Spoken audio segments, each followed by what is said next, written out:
Chapter 164. The situation in front of them made the three tribal heroes frown. Or not enter. This was a serious problem. The blizzards and tornadoes inside were not to be trifled with. Looking at those sharp icicles spinning non-stop, anyone would have goosebumps. Not enter.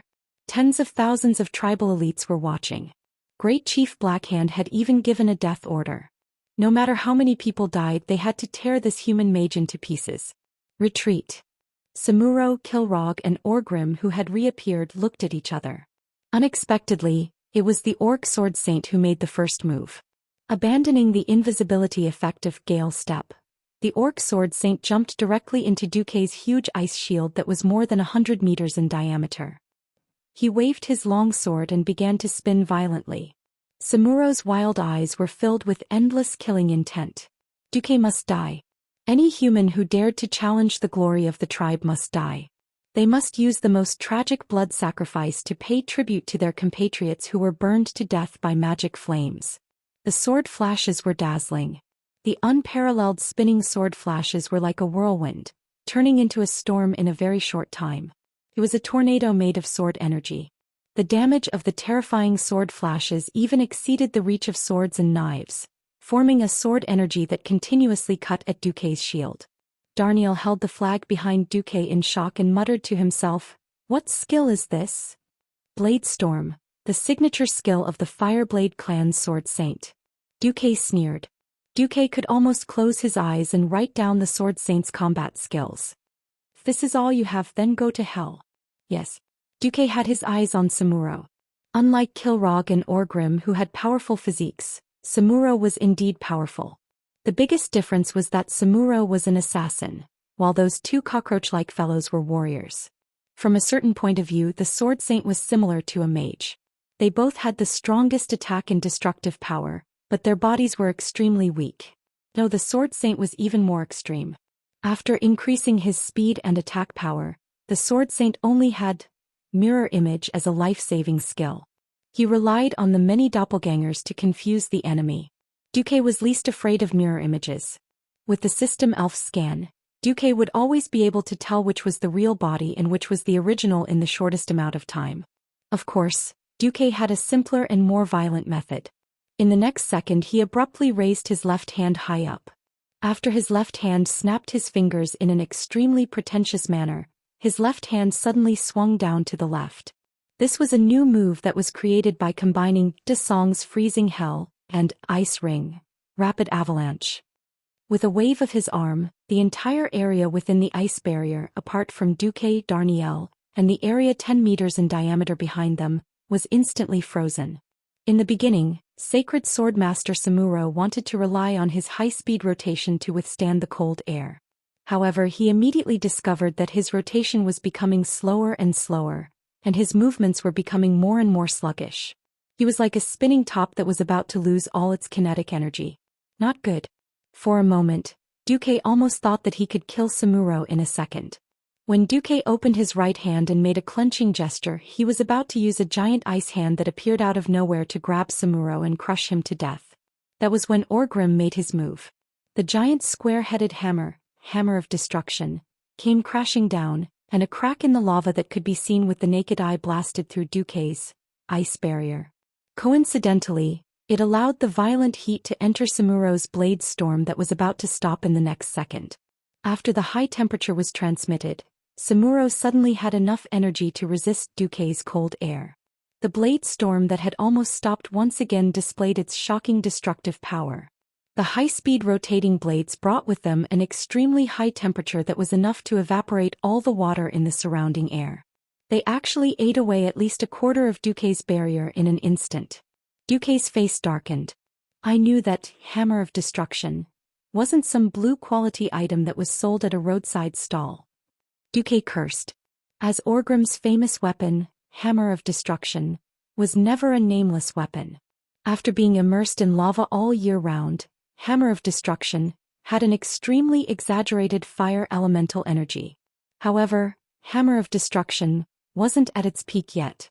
Just like Lothar's King's Sword, when a certain weapon condensed the will and faith of millions of people in an entire race. Even if that weapon itself was made of ordinary iron, it would be upgraded to at least the level of a demigod weapon. Not to mention that Hammer of Destruction itself wasn't an ordinary weapon. It wasn't an exaggeration to say that after becoming the chief of the tribe, Orgrim's strength would at least double. In the next moment Kilrogg charged over. With 2 short axes that were less than half a meter long in his hands, Kilrogg Deadeye immediately turned into a berserker. His axes carried some kind of strange power. Every time he swung them at high speed, they could actually reduce the frost aura in Duque's barrier at a high speed. Duque's already darkened face became even darker, not much better than the bottom of a pot. F*CK. All of the Horde's heroes are F*King perverts. I'm not going to play with you anymore. Darnell, let's go.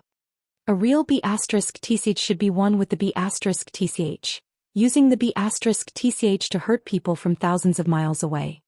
When the 3 Horde heroes revealed their trump cards, Duque immediately realized that this was only part of their trump cards. It was still too early for him to kill them. That was why Duque ran away without saying a word. He grabbed Darnielle and retreated.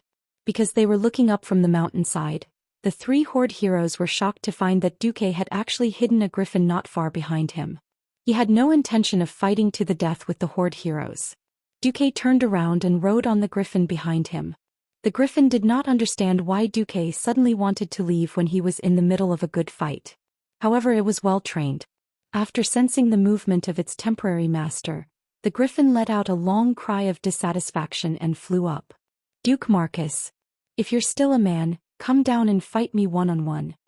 Seeing that Duque wanted to run, Orgrim was almost driven mad. He could not imagine why this seemingly powerful human mage would have the idea of running away. Didn't he already suppress all 3 of them? Orgrim, if you're still a man, come to Storm Fort and fight me one-on-one in front of 100,000 human soldiers. A bunch of Horde heroes coming at me together and you still have the nerve to say one-on-one? The griffin climbed very quickly.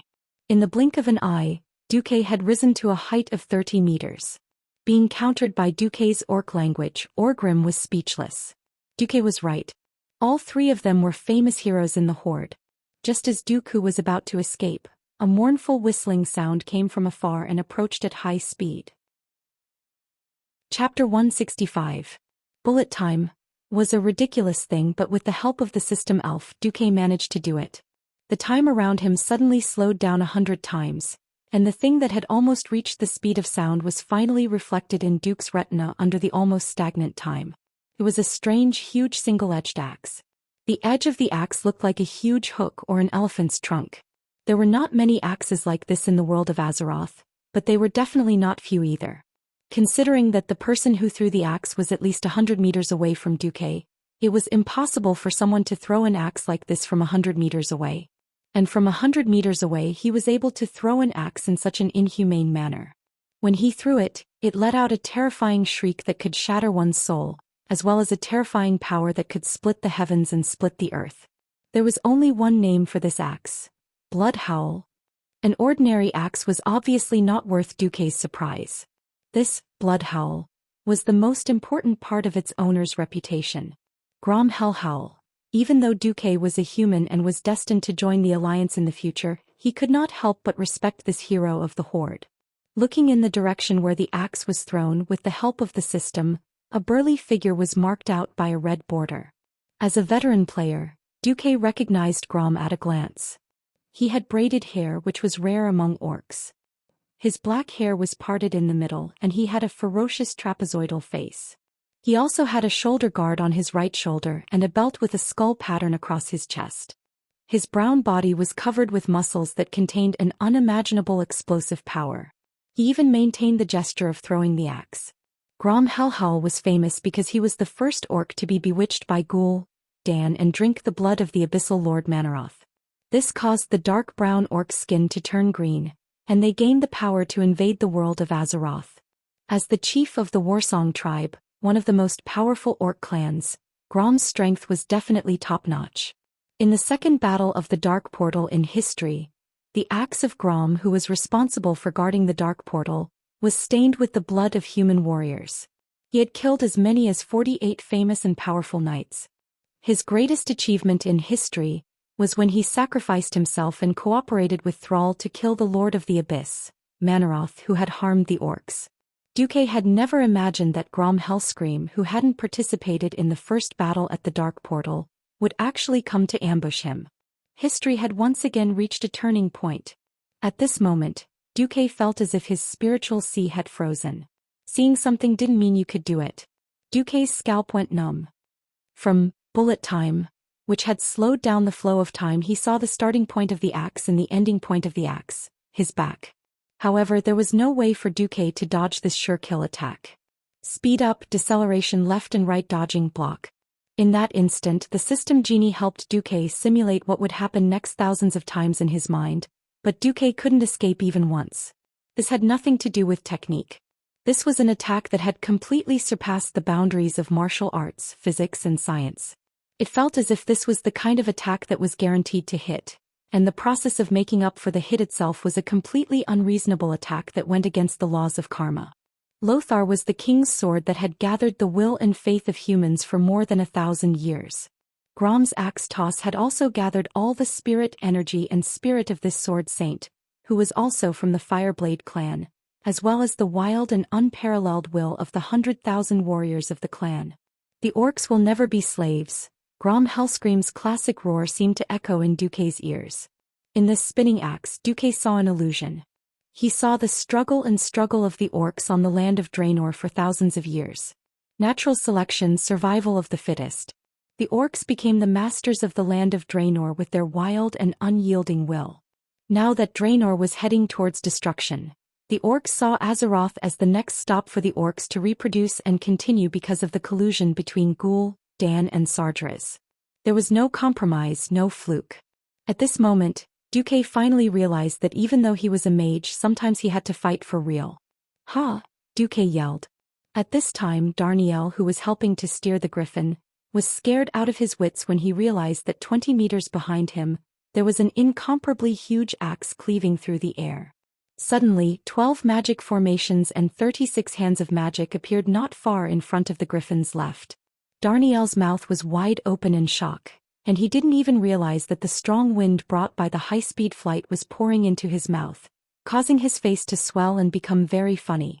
Multicasting and mobile casting were two special metamagic abilities that many mages couldn't train for a lifetime. Not everyone could calm down while moving at high speed, let every incantation enter the spirit sea, and use magic power to activate them in the correct order. Not to mention multicasting of mobile casting. Even if Duque cast his magic silently, it was still an inconceivable thing for mortals.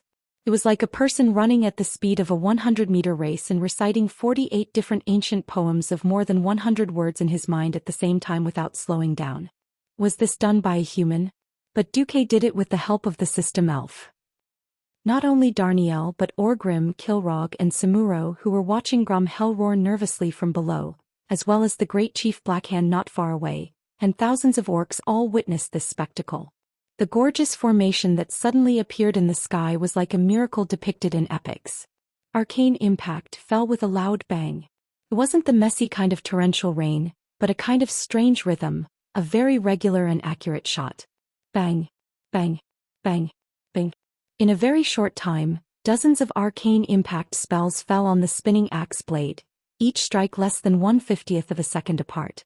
But each strike hit the same position on the left of the spinning axe blade that was constantly changing position in the air. From left to right, the arcane impact on the 12 magic formations blasted out, and the 36 hands of magic also blasted out arcane bullets. Unknowingly, the great blood roar had been led astray. Chapter 166. Grom Hellscream roared as he widened his bell-sized eyes. His bloodshot eyes were filled with disbelief. Unlike the other boorish beastmen, Grom came from the Fireblade clan, which emphasized technique, willpower and will the most. This clan produced many sword saints, and their battle philosophy was different from most of the beastmen. Grom clearly knew that the strike he had absolute confidence in had been led astray. The slightest error could lead to a huge difference. The slight deviation was accumulating, and the miraculous combo was transmitted back to him from the blood roar that was connected to his mind. Even if there was a 10-foot thick wall in front of him, Grom was confident that he could break through it and land the axe on the enemy's back. He had miscalculated. This mysterious human wizard that he had never met before had shocking techniques that left him in awe. Even though he was watching from afar, he could understand what Duque had done. The axe, which was powerful enough to split a mountain and split the earth, felt like it was chopping paper. Every layer of paper slightly weakened the power of the axe, bit by bit, like water dripping through a stone. However, Duque's method was even more extreme and many times more precise. The 3-digit mid-tier spell combo had caused the fatal blow to deviate. Sigh. Grom Hellscream roared as he let out a long sigh. The sigh was so soft that it was almost inaudible. Grom, who never lost confidence, suddenly felt an irresistible sense of helplessness. In order to win, he had poured the willpower of his entire clan into Blood Roar. It felt like it had forcefully twisted the cause and effect of fate. However, his opponent had easily brought fate back to its original path. Just like how water flowed downwards, the sun would always rise after a long night, and the year was divided into 4 seasons. This axe, if you say it will hit, it doesn't count. If I say it won't, then it won't. As countless orcs looked up, the famous Blood Roar finally deviated from its original path and brushed past Duque less than half a meter away from him. The griffin Duque was so shocked that it lost a few feathers, and Darnielle was so scared that he almost peed his pants. However, they did not cause any real damage to the detestable Duke Marcus. Ha ha, ha. The griffin flew higher and higher. In just a few breaths, it had already soared into the clouds, turning into a small black dot that was almost invisible to the naked eye. It only left the bitter orcs with a string of wild and arrogant laughter. Almost every orc's face was black. Perhaps it was because of the smoke, or perhaps it was simply because his face was black. There was such an earth-shattering explosion 1,000 meters away. There were raging flames, thick smoke, and clearly audible screams. It would be strange if the human guards on the outer walls of Stormwind City could not hear or see it. Looking at the griffin descending from the clouds again, looking at Duque's iconic wizard robe on the griffin, the defenders could not help but let out deafening cheers. Well done, Earl Marcus. Kill those greenskin people. Burn, burn, burn. It's better to burn them all to death. Sir Marcus, you are our patron saint. Duque let Darnielle drive the griffin and fly slowly over the outer walls. Every time he raised his hand, a louder cheer would be aroused. Lothar flew over with a small group of griffin knights. This Azeroth Prince of Dreams had wavy black hair fluttering in the wind. Before he got close, his loud, lion-like laughter could be heard. Ha! Well done, Duque. Hey, I almost lost my life there. A few of the chiefs in the tribe probably hate me to the core. It's fine. Even if you were really trapped there, I'm sure I can bring people to rescue you. Looking at Lothar's large hemp rope with a slip knot on the griffin's butt, Duque rolled his eyes. Damn it, Lothar actually meant what he said. When the time comes, will you rope me like a western cowboy, hang me by the neck and pull me up? Hey. If it weren't for you, Lang wouldn't have allowed me to dispatch all the griffin knights. Duque suddenly felt a burst of warmth in his heart. A line of griffins flew to the inner city wall of Stormwind City, near the flight point on the east side. The griffins spread their huge wings and began to slow down. After a few flaps, their sharp claws made a sharp sound on the thick hay. Before the griffin came to a stop, Lothar had already nimbly flipped over. But there was one person faster than Lothar, Storm King Lang. How was the battle? Lang asked impatiently. It's fine, the beastmen will get lost for the time being. Are you sure? Lang's face was filled with undisguised surprise. Of course. Duque's voice rose an octave. Not only did I burn most of their tents, but I also added some seasoning to their only water source. Seasoning. Almost at the same time, the great chief of the tribe, Blackhand, could almost be renamed to Blackface. Report, the water source has been poisoned? Poisoned? How can running water be poisoned? Beside him, Kilrog angrily asked the captain of Blackhand's bodyguards. I don't know. But the water flowing down from the mountains is green. My men have personally confirmed that the beasts will die after drinking it. Someone saw Naga in the water, it should be the human Naga who poisoned it. Wasn't there a water bar blocking it? Orgrim asked. It was blown up by that human mage. It was too chaotic just now, none of us noticed. The few tribe leaders fell silent at the same time. At first, the elven forest was filled with murlocs and Naga, attacking the orc laborers who were fetching water from the river. But Orgrim came up with an idea, which was to build a crude dam to prevent the Naga and Murlocs from entering the forest. After a few attempts by the Naga to bypass the dam and enter the water, they were ambushed by the orcs. Almost no Naga could be seen in the elven forest. They didn't expect to be ambushed by Duque, allowing the Naga to enter the forest. Now all the trees that could provide shade had been burned down by Duque, and the only water source had been polluted. There weren't tens of thousands of people here. If there were only a few of them, they could slowly dig deep wells. The problem was that there were 300,000 soldiers here. The orcs were very brave warriors, but they weren't undead. They needed to eat, drink, and defecate too. Without water, this was definitely a very serious problem. Blackhand was very violent, but he hadn't completely lost his mind. The word was stuck in his throat a few times before it popped out from between his teeth. Retreat. On the other side, a deafening roar came from the direction of the city gate, spreading throughout Stormwind City. Every soldier in the city raised their heads in confusion, looking at the outer city wall in confusion. Not long after, a messenger immediately shouted as he galloped on his horse. Victory! Victory! Sky Mage Earl Duke Marcus ambushed the orc camp, burning over 10,000 orcs to death. Now the orcs are retreating from the south gate. Chapter 167. The crowd involuntarily became even more restless. The black flames of the distant fire soared into the sky, and could be clearly seen even across the high city walls. Originally, no one knew that it was Duque who had set the fire, but when the messenger said so, the crowd immediately went from restless to seething. Long live Stormwind! Long live His Majesty Lang! Long live His Excellency Marcus!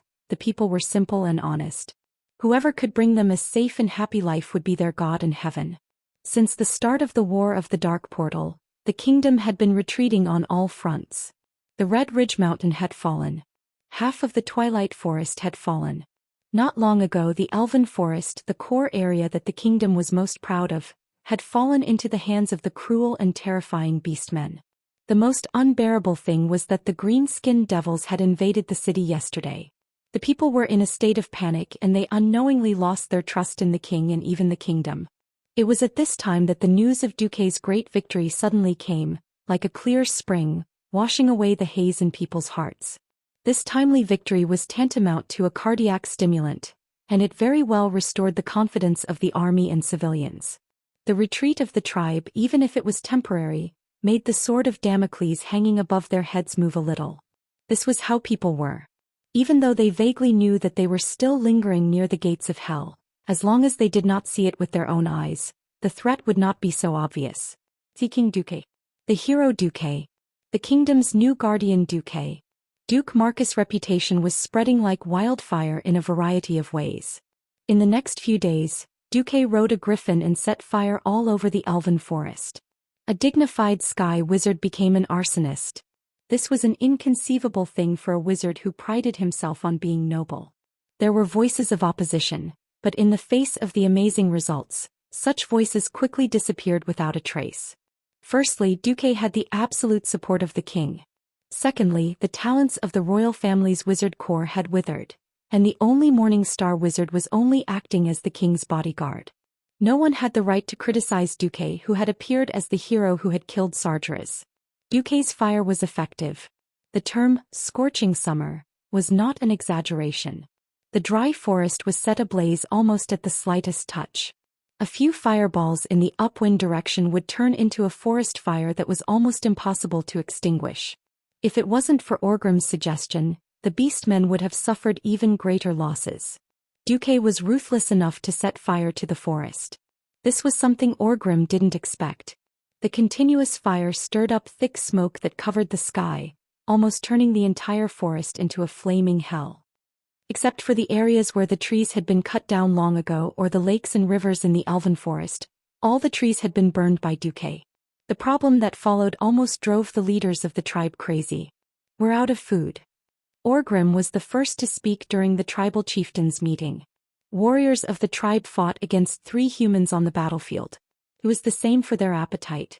The violent beastmen weren't like the weak humans in their eyes who could survive on bread. To maintain their burly physique, large amounts of meat were essential. The hunters of the tribe had to go deep into the forest every day to kill large numbers of animals. Unlike the old orc Draenor, there weren't many large or even gigantic creatures in the elven forest. Wild boars, gnolls, and even captured murlocs had all become food for the beastmen. Anything larger than a squirrel in the forest had been hunted down. They didn't realize it when their territory was expanding rapidly, but now that their attacks had stopped and the forest was suddenly set on fire, these fellows who were 99% muscle-brained finally realized the severity of the problem. "Aren't we learning how to rear pigs?" Blackhand asked in a muffled voice. "Pigs don't grow up in a day." Orgrim didn't think much of Blackhand's brainlessness before, but now he felt that having a tribal chieftain like this was like riding a giant wolf rushing to hell. All the chieftains looked at Blackhand, waiting for him to make a decision. As the first tribal chieftain of the tribe, Blackhand wasn't a very smart person. Or rather, Ghoul Dan had purposely chosen Blackhand to make it easier for him to control him. Similarly, in the tribe, it was usually the bravest and most capable of fighting who became the chieftain. And the smartest ones were mostly the shamans in the tribe. But now the shaman profession was on the decline, and the warlocks that replaced it were mysterious and sneaky. Recently, all the warlocks in the Shadow Council had disappeared. Blackhand really couldn't come up with a plan if he suddenly asked him to. Unwittingly, Blackhand turned to look at his most trusted aide, Orgrim Doomhammer. At that moment, the anger in Orgrim's heart burned 1,000 times stronger. He had had enough. He had had enough of this Shadow Council chief who killed his good friend, Durotan, and his wife. He had had enough of this reckless chief who didn't care about the lives of the tribe's warriors. He had had enough of this brainless and irresponsible Blackhand. Orgrim made up his mind. After the Horde survived this crisis, he would follow the tradition of the other clans and challenge the great chief Blackhand for the position of chief, Makra. He would kill this puppet of the Shadow Council in a duel and then take care of the Shadow Council. But Duque's ruthless and effective magic attacks left a deep impression on Orgrim. Only a mystic could deal with a mystic. Should he kill Ghoul Dan and his warlocks? For the first time, Orgrim hesitated. But he had to solve the crisis in front of him first. Orgrim pointed to the north on the military map he got from the humans. "We don't need so many warriors to take down this small Stormwind city. Chieftain, I suggest we split up. In this place called Iron Furnace Castle, there is another kind of weak and short humanoid creatures called dwarves. Since the tribe wants to be the master of this land, we shouldn't let any of the other powers go." Blackhand and the other tribal chieftains' eyes lit up. When they first arrived at Azeroth, the tribe was completely clueless. They didn't know where they were, how many enemies they had, or where they were. Even though Ghoul Dan emphasized the weakness of the enemies, and in reality these weak enemies were no match for them. But the tribe was still in a state of ignorance about where to attack and how many people to send. After killing a lot of humans and seizing the maps, the chieftains finally learned more information. Now, Orgrim's suggestion had undoubtedly pointed them in a brighter direction. Chapter 168. There were hundreds of thousands of Horde warriors. There was no need for so many soldiers to take down this small human kingdom. Furthermore, Orgrim had already used his actions to find the enemy's weak point, the low city wall in the valley. Spreading out was also a way of survival for the beastmen since ancient times. Now that there was a shortage of food, there was no reason to gather so many soldiers here. The problem was who was going to attack the dwarves. Creatures in the natural world often had the instinct to judge the strength of their opponents based on their size. The beastmen generally looked down on the short humans who only reached the beastmen's chests. Not to mention the dwarves who only reached the beastmen's waists. To the beastmen, getting rid of those dwarves who were not even comparable to beastmen children was a matter of minutes. Thus, the beastmen chiefs saw this as a lucrative position. For a moment, every chief's eyes were filled with eagerness. If he stayed here, he would receive a victory. Unfortunately, the chief Blackhand and the main force he led were here. This meant that the greatest glory and benefits would definitely belong to the Blackrock clan. The other clans could only follow behind and watch as the Blackrock clan ate the meat, while their own clans drank some of the meat soup. Going out was different. Risk? When was there no risk in survival? In our world, the beastmen called themselves Draenor. Every hunt was a fight with their lives on the line. In the eyes of the beastmen, risk was not a problem. Every chief unknowingly took a step forward. Blackhand squinted his eyes and used his limited brain capacity to think. Very quickly the chief made a decision. Kilrog, I'll give you the glory of conquering Iron Furnace Castle. I hope your Blood Ring clan can bring glory to our tribe. For the tribe. Kilrog Deadeye punched himself in the chest, causing a loud bang. The old orc hero's face was blazing with excitement. Blackhand turned around and looked at Grom Inferno, who had rushed over at the last moment before the dark portal closed. He roared, "Your Warsong clan will head north and conquer this kingdom called Torrential Stronghold." Hehe. My blood howl has been hungry for a long time. Grom's lips curled up, revealing a bloodthirsty smile. Black Hand slammed the rough wooden table, instantly turning a corner into splinters. Other clans, prepare yourselves. We will directly cross the mountain and attack the eastern wall of Stormwind City. Blackhand and Orgrim's idea was a good one. Unfortunately, dreams were plentiful but reality was harsh. The Horde spent 11 days getting the orc laborers to dig wells along the way to clear the obstacles in the way of the army's advance. Once again, Orgrim and the orc army behind him were dumbfounded as they traversed the mountains with ease. Blackhand grabbed Orgrim's neck and roared, "Is this what you meant by weak defense?" The city wall was still the same 5-meter-tall wall that blocked the orcs' view, but in front of the wall, not only were there many barbicans like the one outside the main gate of Stormwind City, but there was also a 5-meter-wide moat.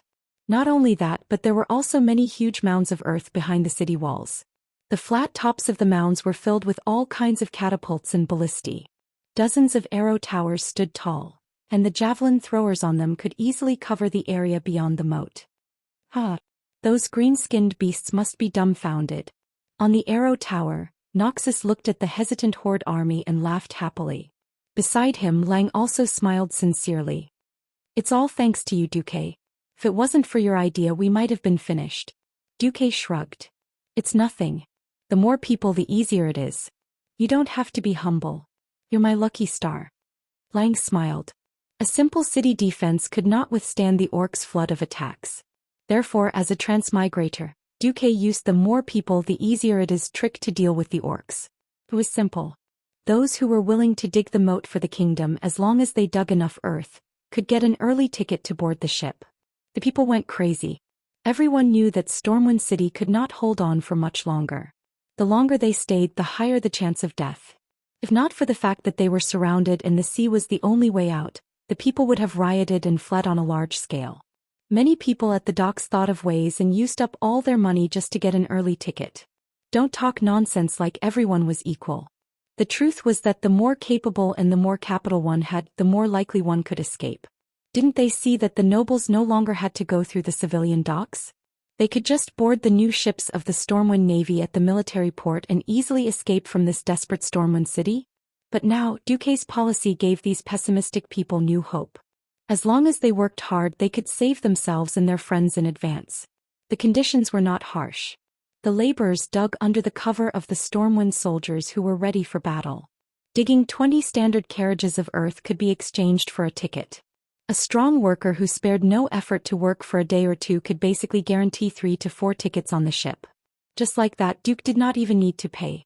With safety as a bargaining chip, he easily added hundreds of barbicans of various sizes around the eastern and northern walls of Stormwind City. Then he built a sluice gate and connected it to the canals within Stormwind City, creating a moat on the outermost perimeter of the outer walls.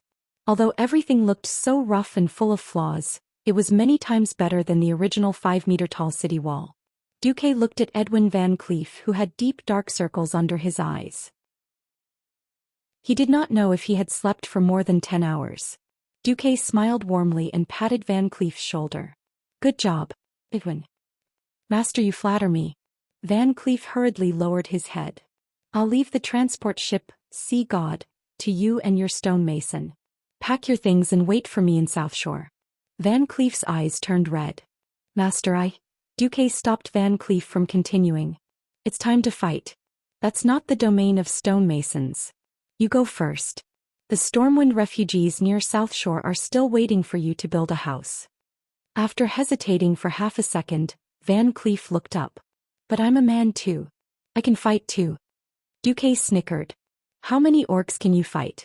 If you want to act cool in front of Andrew and Lothar, you should at least become a professional, right?" Van Cleef's eyes were red and filled with tears. Go, your lovely Vanessa is waiting for you. Duque's words struck the softest part of the heart of this tragic hero who had risen up for the stonemasons. He suddenly knelt on one knee. Thank you, master. Chapter 169. At Stormwind Port, Van Cleef's eyes reddened when he saw the huge Poseidon ship moored in the harbor. There was a large sign on the dock that read, exclusively used by the Stonemason Guild, and Count Duque's personal guards. Count Duke Marcus' reputation had seeped into the hearts of every citizen of Stormwind. His courage, wisdom, fairness, benevolence and greatness had almost become holy. People began to put his name alongside King Lang and Anduin Lothar. No matter where they were, the private guards of Count Marcus who wore the emblem of the 100-armed god of death would receive the most solemn treatment, equivalent to that of a knight. All the chaotic scenes would become orderly after the arrival of Duque's private guards. This was prestige, this was the people's spontaneous worship of Duque. While Van Cleef and the other stonemasons stayed behind to work, many wanted to sell their lives to Stormwind as the price for sending their families away early. Who would have thought that Duque would actually send them away? There was no way they would be killed when they were already dead. Before leaving, Makarov, the butler of Duque's external affairs, personally delivered the construction plans of the South Shore refugee camp. This made it clear to Van Cleef and his brothers that there were still many areas where they could be of use. Here is the money needed to build the houses. Makarov's men carried over 50 chests of gold coins.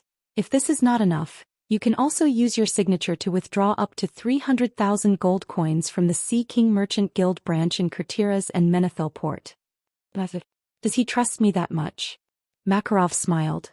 Master Marcus said that he saw your eyes and they told him that you are the kind of person who will do anything for the people, for your brothers, even sacrificing yourself. He believes in your character. 2 streams of tears flowed down his cheeks and Van Cleef wailed like a child. Makarov patted Van Cleef's shoulder. Do well. Master said that the rebuilding of New Stormwind will depend on you. Van Cleef looked up in a daze. Will we retake Stormwind? I will. Because Master himself said, Stormwind City will be destroyed, but Stormwind City is destined to be reborn. Master Duke Marcus is synonymous with miracles. If he can't do it, who can? That's right. If Duque couldn't do it, who could? At the age of 14 he declared that he had surpassed the world guardian Mediv at that time. Before the age of 15 he had become one of the richest merchants in Stormwind and even the 7 human kingdoms. In the same year he risked his life to follow Anduin Lothar to launch a surprise attack on Karazhan, sending the boss of the Burning Legion Sardras into the bottomless abyss. Not long ago he had summoned endless heavenly fire on his griffin alone, burning 100,000 orcs to death with a single fire. Well, it's necessary for publicity. Poor Darnielle was ignored and the number of orcs killed in battle was exaggerated by 10 times. Anyway, when the orcs retreated in a hurry, Lothar asked his men to pick up thousands of charred orc corpses to show to the public, and the people decisively believed it. Who is the miracle? Duque himself was a miracle. For a moment, Van Cleef's heart was filled with blood. If you want to act cool in front of Anduin Lothar, you should at least become a professional, right?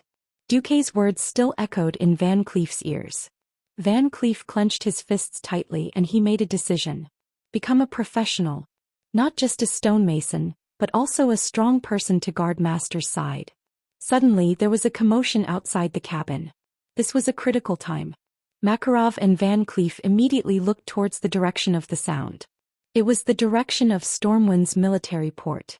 Due to the needs of the war, the port had been constantly expanding. The northernmost berthing of the civilian port was already very close to the military port, so they could clearly see what was happening at the military port dozens of meters away. All of you get off the ship. There's no extra space on the ship for filthy people like you. Seeing the filthy people that the noble was talking about, Makarov and Van Cleef's eyes widened. Those were the navy of Stormwind. Why were the owners of the ship being chased off? This is the Royal Navy's ship. The first mate on the ship waved his fist angrily. Not for now. The noble with the count's medal arrogantly raised his hand, and immediately a person who looked like a butler walked forward. Makarov recognized him. He was Count Christian Ferens, whom Windsor had rescued from Karazhan a while ago. Fasters thief.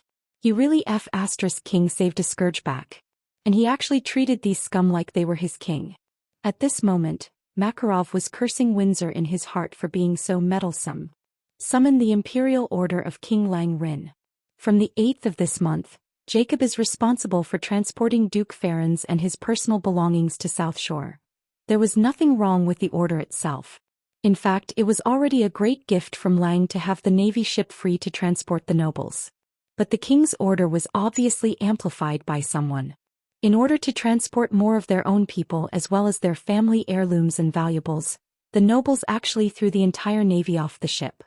The cabins that originally belonged to the navy were all filled with treasures, guards, servants, and maids. A navy officer suppressed his anger. Then your safety will not be guaranteed. I don't need you lousy temporary sailors. My men can handle this ship just fine. They are sailors with rich experience in long-distance voyages. The arrogance of the nobles was vividly displayed by Count Christian Ferenz at this moment. Bullshit. How can a navy ship be the same as a civilian ship?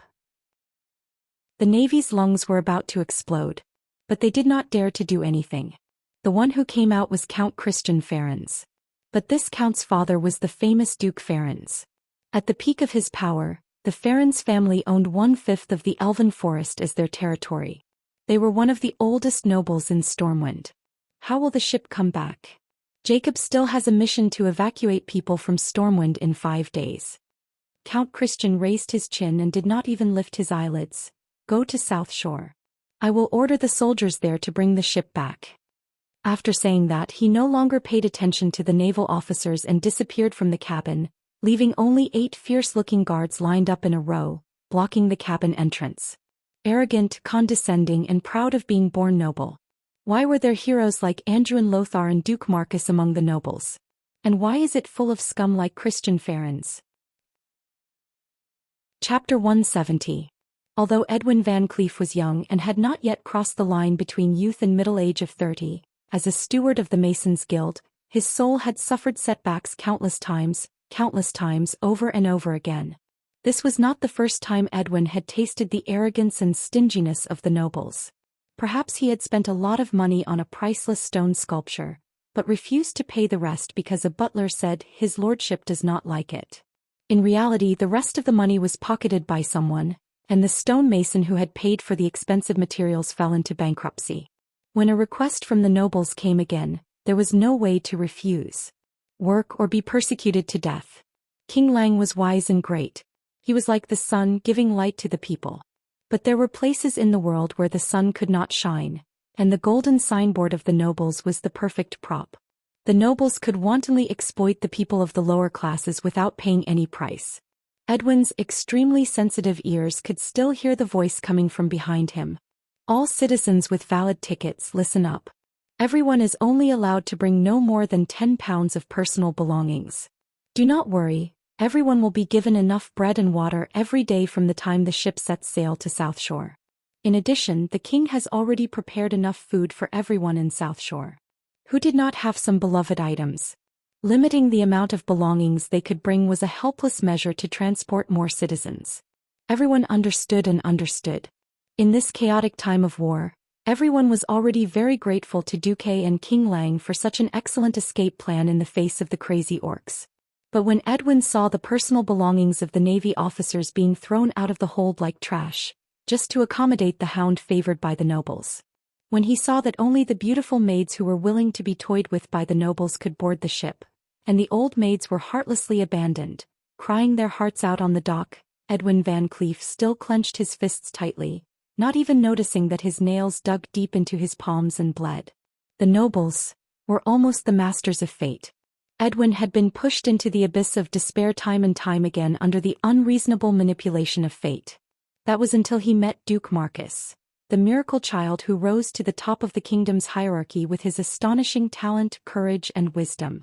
He saw another clean stream in the kingdom other than Anduin Lothar. Unlike Lothar, he could be of use under Duque, and unknowingly he had greater hopes for Duque. Would Duque finally grasp the power of Stormwind and sweep away the filthy aristocratic wind?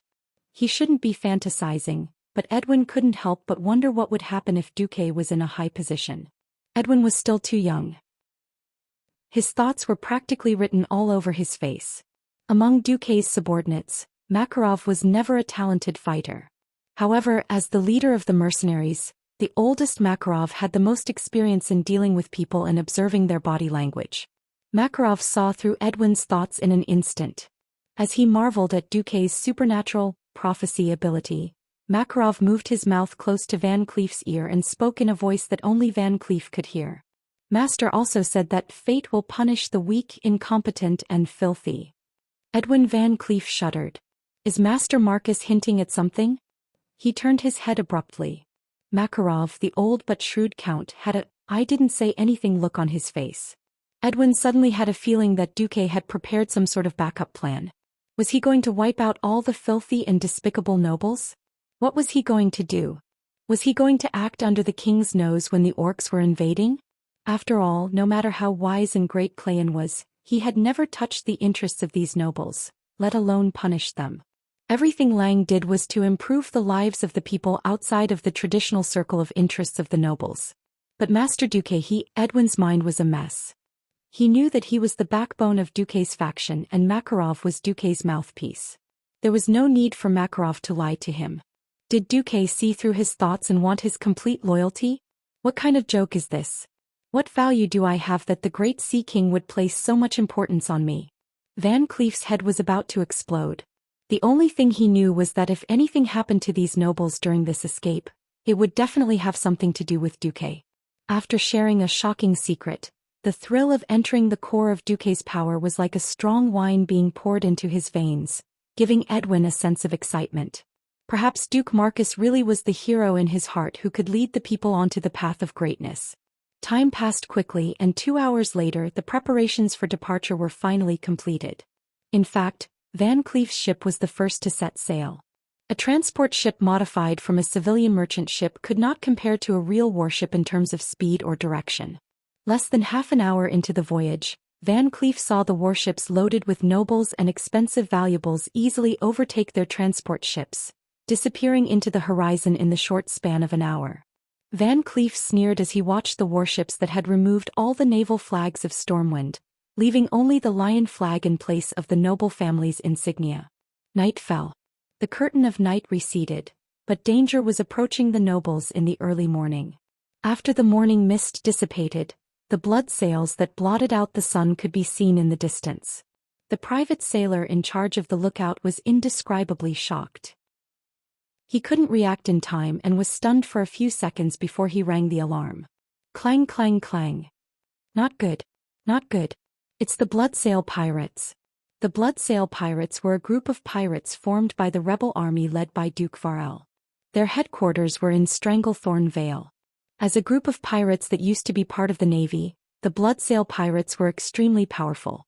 It wasn't an exaggeration to say that even if the nobles left the navy behind, they might not be able to fight against the Bloodsail Pirates, not to mention that they had courted death by chasing all the navy off the ship. Fear and uneasiness swept through the entire fleet like a freezing wind in a very short time. Countless nobles were awakened from their dreams by the alarm bell, and everyone's eyes were hazy. But after hearing the name of the Bloodsail Pirates, everyone's sleepiness was blown away. Impossible. This was the first reaction of all the nobles. Once they put on their clothes with the help of their maids and stepped out of the cabin onto the deck, their expressions froze in fear. Chapter 171. Impossible? This was the first reaction of the nobles. Oh no. This was their next thought. The long period of peace at sea had numbed them. They had even forgotten that there was such a thing as pirates. There were no pirates in Stormwind before because they were too poor. There were not many ships that occasionally arrived at Stormwind City. That kind of wealth could not attract large-scale pirates. What else was left in Stormwind City? What could a dozen fishing boats, which were not much bigger than a sampan, bring?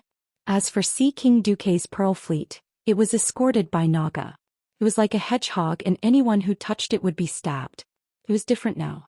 Most of the nobles who fled from the Elven Forest to Stormwind City brought with them the wealth that their families had accumulated for thousands of years. In order to carry as much treasure as possible on the limited cabins, the brainless nobles even subconsciously ignored the existence of danger, and even the original navy on the ship were thrown off the ship. In order to escape from Stormwind City as soon as possible, They did not even wait for the slow civilian transport ships. Otherwise they could at least use them as bait to delay the bloodsail pirates. If this was on land, the nobles could more or less resist with their strong guards. Unfortunately, this was the sea. In all fairness, it was a miracle that most people who could not swim could exert 70% of their strength on a ship that was constantly shaking. Not to mention, the private sailors of the nobles were at most goods that ran merchant ships. This was really courting death. They could have courted death anywhere, but they just had to court death in a domain that they were unfamiliar with. Turn around and run. We'll be safe once we get back to the fleet. There are warships of Cultivation there. Duke Agath Ferens, who had rushed over after hearing the news, grabbed the captain's collar, his eyes bloodshot. Yes. Anyone could die. The noble bloodline could not be severed on this damned sea. There were also warships of Cultivation helping the fleet. Although those warships were also full of civilians, the warships were operated by the strong soldiers of the Kingdom of Sea. If they had to die, they could die by the Cultivation. It's too late, the captain cried. We're carrying too much weight. We're already overloaded, we can't run fast. Turn around and run. Throw away the things. Throw away the heaviest gold. Only by staying alive could the clan continue. What's the use of gold if I'm dead? The old duke's silver hair and beard danced wildly in the wind, his crimson eyes showing a rare sense of rationality amidst the fear. As the sails changed direction, more than 10 huge stormwind warships began to draw huge arcs of white waves on the surface of the sea. Unfortunately, because there was no unified command, some of them had full rudders on the left, while others had full rudders on the right. The direct result was that the two ships almost collided head-on. Both sides were flustered and managed to avoid the worst situation of the bow collision at the last moment. Even so, the collision of the sides and the decorations on the sides of the two ships that brushed past each other scared the wits out of them. For a time the scene was extremely chaotic. Trash. In the distant flagship of the Bloodsail pirates, a voice rang out. Brigadier General Lester Zank flashed a contemptuous smile, but when he saw the nobles starting to let their men drop a large number of heavy boxes to lighten the ship's load, he had a bad feeling. When he saw the golden light emitting from a box that disintegrated in mid-air, his bad premonition was confirmed. Lester could not help but curse. Gold. It's all King gold. You bunch of noble scum think you can run away just by throwing away the weights? Idiot, I don't want the ransom. I'll spend 3 days and 3 nights roasting the guy who came up with this rotten idea into charcoal. Lester almost fell into madness from anger. This was the King deep sea. Precious metals thrown into the sea could only sink to unreachable depths or become food for the fishes. How am I supposed to fish them out? Fire. Fire the bow cannon. Lester yelled at the top of his lungs. The first mate was dumbfounded. Brigadier General Zank, we haven't entered the effective firing range yet. We just used the bow cannon. Idiot, do you still expect that bunch of lousy land nobles to fight us in a gorgeous naval battle like Cultivation? I'm going to destroy their stupid idea of escaping. As the command flag fell, a dozen or so unglamorous parabolas set up a battle bridge in the faint light of dawn and began to erode the little courage of the nobles. The cannonballs, which were not intended to hit, landed near the noble fleet with ridiculously poor crosshairs, stirring up a huge column of water and creating a faint rainbow that surrounded the noble warships. From the nobles' point of view, this was already an overwhelming bombardment that was like a torrential rain. Then, something called probability theory, which was actually called metaphysics, came into play in the dark. In this era, the hit rate of long-range bombardment was extremely low.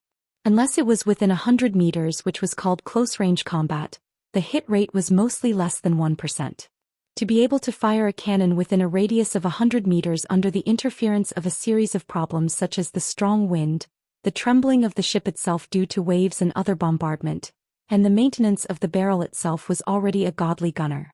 To be able to hit a target with one shot was simply a legend. But one guy really did it. From afar, a curved cannon from the bow of a ship 800 meters away blasted directly into the armory of a noble's warship, causing a brilliant chain of explosions. When the warship exploded, the flames that soared into the sky, the wood shavings that were blown away and kept spinning in the air, as well as a large number of human limbs. Everything was like a horrifying oil painting from hell, deeply imprinted on the retinas of the nobles. In less than a minute, as many as 7 noble warships stopped their ships and raised their white flags high up. More blood-sail pirate ships, which had been designed for extreme speed, rushed into the nobles' fleet and immediately launched a close-range bombardment against the nobles' private sailors who attempted to resist. Asterisk bang bang bang. Asterisk the well-trained blood-sail pirate ships fired continuously from bow to stern, teaching the nobles' private soldiers a good lesson on what a naval battle was. Of course, the nobles' private soldiers retaliated with cannons. It was a laughable salvo. Lester, who was watching the battle from afar, was stunned. He did not expect these private soldiers, who had only sailed merchant ships before, to be this retarded. The huge counterforce even pushed the entire ship 5 meters to the other side, as if it was moving horizontally. The cabin, which could not withstand the impact, even let out a typical cry of wood breaking. But all resistance was futile. The pirates bit their machetes and jumped over the cable that they had prepared. Everything was going smoothly, but when they killed their way into the enemy's cabin, there was a sudden change. A huge devil appeared. The clothes hanging on his chest even retained the noble's family emblem. Chapter 172. A kilometer above the sea west of Stormwind City, Lothar and his Griffin Knights followed Duque's Griffin and flew at high speed. Is the news true? When my Naga sent me the news, I informed you and His Majesty Lang immediately. We have to hurry or we'll have to collect the corpses of those guys. When he heard Duque say that the noble's fleet had been attacked, there was a moment when Lothar instinctively suspected that Duque was the one behind it. The reason was simple. As the upstart of Stormwind City, Duque had always been at odds with the traditional nobles. Even the Brando family, which had a direct conflict with Duque in the past, had never shown any signs of reconciliation on any formal occasions. Even if they wanted to stab you in the back 1,000 times and insert steel needles into each of your fingers, the nobles would still maintain their elegance and demeanor in front of others. If it weren't for the blood of Thoradin the Great and the friendship of Lang, Lothar might have long been killed in a dark corner of Stormwind City, and his corpse would have rotted away. Although Lothar trusted him, he could never see through Duque. At such a tense time, there was no need for Duque to lie to him and Lang. Instead, he fabricated an attack on the nobles to lure him away. Lothar had no choice but to save the nobles. After all, among all human kingdoms, the nobles were known as the cornerstones of the country. In fact, there was even a saying in the upper class of many kingdoms: the useless peasants can die, but as long as there are wise and brave nobles, the country can be revived even if it's destroyed. Lothar did not want to save them, but he had no choice. Anduin and Duque were the only cards that Lang could play. Duque, aren't your Nagas supposed to escort the fleet? Please, I only have more than 100 Nagas and a few thousand useless Murlocs.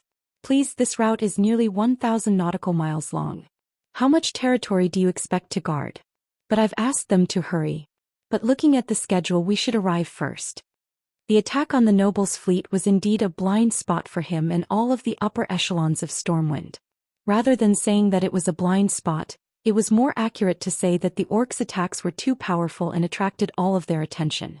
Just by imagining it, one would know that such a weak guard was loaded with the wealth of the noble families for thousands of years.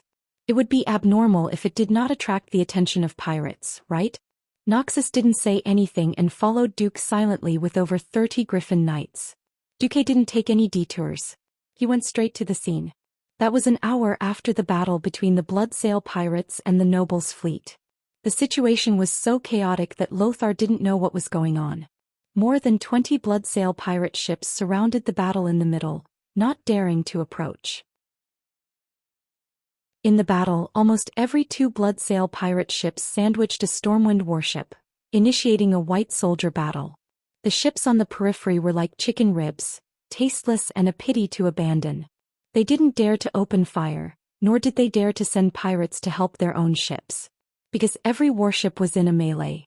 The protagonists of the melee were not the nobles' private soldiers, nor the blood-sail pirates, nor were they Nagas or Murlocs. Instead, they were demons emitting blazing heat. Riding the griffin and circling half a circle in the sky, Lothar's face turned green. If the blood-sail pirates had released the demons to attack the nobles of Stormwind, Lothar would have jumped down without a second thought. Obviously, it was the blood-sail pirates who were being slaughtered. The blue-skinned, burly demon guards were incomparably dazzling under the sunlight. They brandished their huge axes and with their outstanding combat talent, they laughed wildly on the shaking ship, wantonly killing the blood-sail pirates whose morale had already collapsed. The scene was like a butcher with a blood-stained knife chasing a fat pig that had nowhere to run. The pig's death was only a matter of time. So, the demons were released by the nobles? However, seeing many of the nobles' private soldiers and corpses lying on the deck, Lothar knew that things were not that simple. At this moment, Duque could not help but sneer in his heart. That's right. He was the one who orchestrated this whole situation. He spent a full 3 months asking Makarov to secretly collect the opinions of the nobles in Stormwind and verify them one by one. After obtaining a large amount of evidence of the nobles' crimes, he made a death list. Of course, Fame Brando and his family were at the top of his must-kill list. Below them were the allies of the Brando family. As a transmigrator, Duque was very clear about the nature of the nobles, and what these greedy fellows would do when their lives were threatened. Duque had waited for this day for a long time. After the dark portal opened, he had long ago contacted the blood-sail pirates in the south of Stranglethorn Vale through secret means. As an ambitious butler of the nobles who wanted a piece of the pie, he told them how the nobles would transport away their 1,000-year-old wealth. Duque had also thought about what would happen if he implicated the Stormwind Navy. In that instant, Duque also hesitated. He did not want to kill a good person by mistake. But the heavens gave Duque another great opportunity. It was a group of nobles that Windsor had rescued from Karazhan. Baron Rafer Drugel, Count Crispin Ferens, Countess Dorothy Millsdeep, Countess Catriona Warnindi. Duque was familiar with every one of these guys. Why? Because these guys were originally part of the Karazhan Dungeon of Warcraft. They were the secondary bosses under the second boss Butler Moros. From what Duque knew, these guys were already undead when he saw them. If Ralph Drugel could use the Paladin's sanction skill, he should be the father of Jules Drugel, the deputy mayor of Twilight Forest's Night Town. Duque knew about this as soon as he came out of Karazhan. He did not believe that these guys, who were supposed to be one of the bosses, could escape from Karazhan full of demons unscathed. Duque took the opportunity to get close to a few of them. Just like when Duque used the system elf to discover that there was something wrong with Mediv, who was possessed by Sargeras. In his retina, he saw the boss template of these guys with the word demon attached. Duque was laughing so hard that his belly almost burst. That's right, these demons were part of the insurance that Duque had set up. It could ensure that even if one day a great detective was so resourceful and found evidence of his collusion with the bloodsail pirates, Lang would not blame him for this matter. The demons were led in by the nobles themselves. Who could be blamed for leading the wolf into the house? Perhaps it was because of this that Stormwind wanted to cover up this disaster of, most of the kingdom's nobles are demons. In the end, perhaps this was a murder that had once been treading on thin ice. If one part went wrong, the reputation that Duque had worked so hard to build would no longer exist. But after Duque carried out the perfect murder, to the end he could establish a perfect ending that was beneficial to the whole kingdom and even all of humanity. When the goal was achieved, the truth of this murder would never need to be exposed. Chapter 173. The demon was very powerful. It was so powerful that even the warriors recognized by the nobles couldn't shake it. Even a slap that couldn't even be considered a formal attack could smash a person's head into a rotten watermelon. A dog-like demon with 4 feet on the ground opened its huge mouth and swallowed the entire person, along with the armor and the weapon in his hand. The horrifying teeth that sounded like millstones grinding the body and metal, as well as the guards' dying wails, lingered in his ears. After seeing such a scene and hearing such a sound, just the thought of facing such a thing made their hands and feet tremble uncontrollably. It just so happened that such a thing was actually transformed by his dearest family member. The huge demon didn't just spread its massacre towards those damned bloodsail pirates. It also extended its claws of death towards those who were originally on the same side. It didn't differentiate between friend and foe and killed as it pleased. This was simply a nightmare. This kind of nightmare seemed to be endless. Resistance was meaningless, and all who resisted had been crushed to dregs. There was also no point in running because the 2 ships were only so big and there was nowhere to run. Every survivor was a pitiful wretch waiting in despair for the final judgment to come. At this moment, a shining holy existence descended from the sky. Looking up blankly, he recognized that it was the radiance of arcane power unique to mages. A powerful mage. Who could it be? After almost forcibly conscripting all the private mages of the nobles, Stormwind still suffered a crushing defeat in the Battle of Magic. The Storm Kingdom's Wong clan's mage squad only existed in name. There were only a few high-ranked mages still active on the front lines. Obviously, it was the one that the nobles didn't want to see the most. Sea King Duke Marcus. The mortal enemy that the nobles would never reconcile with had become their greatest savior. This had to be said to be ironic. Of course, this was only for the nobles that were still alive. Not even 1% of the nobles that were still alive now. It was very simple. The demons from Karazhan could easily develop believers among these people whose hearts had been corrupted, and even directly turn them into demons. A pure soul was the most powerful line of defense. Even the leader of the Burning Legion, Sardras, had to spend decades to completely corrode Mediva's soul. It was still an incomplete version because at the very end, old Mike still jumped out and gave CO Sam a big explosion. But when it came to nobles with pure hearts, Duque chuckled. Not every noble was qualified to be a paladin, and not every noble was named Bolvar for dragon. When the pirates arrived in front of the nobles, most of the nobles were desperately protected by their guards and gathered together. When the pirates' butcher knives saw the necks of these nobles that had actually become devils, the devils naturally jumped out and revealed their true bodies. In such a crowded situation, how many people could survive if the demon directly bloomed in the middle of the crowd? Anyway, when Duque landed on the ship, he did not see any nobles surviving. Oh, surviving in human form. Marcus, it was a roaring blast of air that was like a raging storm and a huge wave. Well, Duque couldn't hear it clearly, so he used his little finger to pick his ear. Did someone just call me? Bastard, you are. It's all your fault. Facing this more than 3-meter-tall mutated demon with a typical blue demon guard body and a nondescript human head, Duque was dismissive. Duque snorted coldly, and suddenly a huge piece of ice rose under his feet, raising Duque's body like a high platform. In the blink of an eye, Duque was already standing on a 2-meter-high platform. This way he could look down on the demon. Sorry, you're too short, I didn't see. You're presumptuous. The demon suddenly pounced. You're the presumptuous one. Suddenly, a mysterious blue magic circle appeared in front of Duque, and a powerful, arcane impact turned into a huge fist, and the demon that was charging at him was pushed back even faster than when it came. Bang bang bang. The demon that crashed into the cabin knocked over a lot of things, but the demon quickly climbed out again. What's you, Sir Fame Brando? We haven't seen each other for more than half a year. How come you've grown uglier? Under the watchful eyes of dozens of survivors on the deck of the two ships, Duque mercilessly mocked the demonized Fame Brando. I'm going to peel off your skin and make it into a carpet. Fame roared and charged again. But this time he didn't charge recklessly.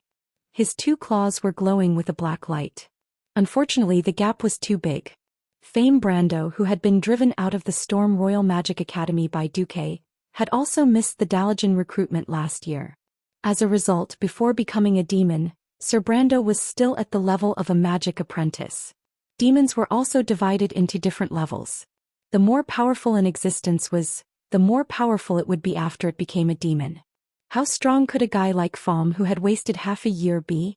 Putting aside the fact that Duque was already a sky mage, even if Duque was still an earth mage, he could still easily beat him up. 12 hands of magic appeared and shot out arcane missiles. For Fom it was like a storm. Puff puff puff, everyone was dumbfounded. In their eyes, that unparalleled terrifying demon was nothing but a punching bag in Duque's hands. Every arcane missile could easily blast a muscle on Brando's arm or thigh into pieces. The number of bullets that flew past Brando's body was the same number of holes or gaps that appeared on his body.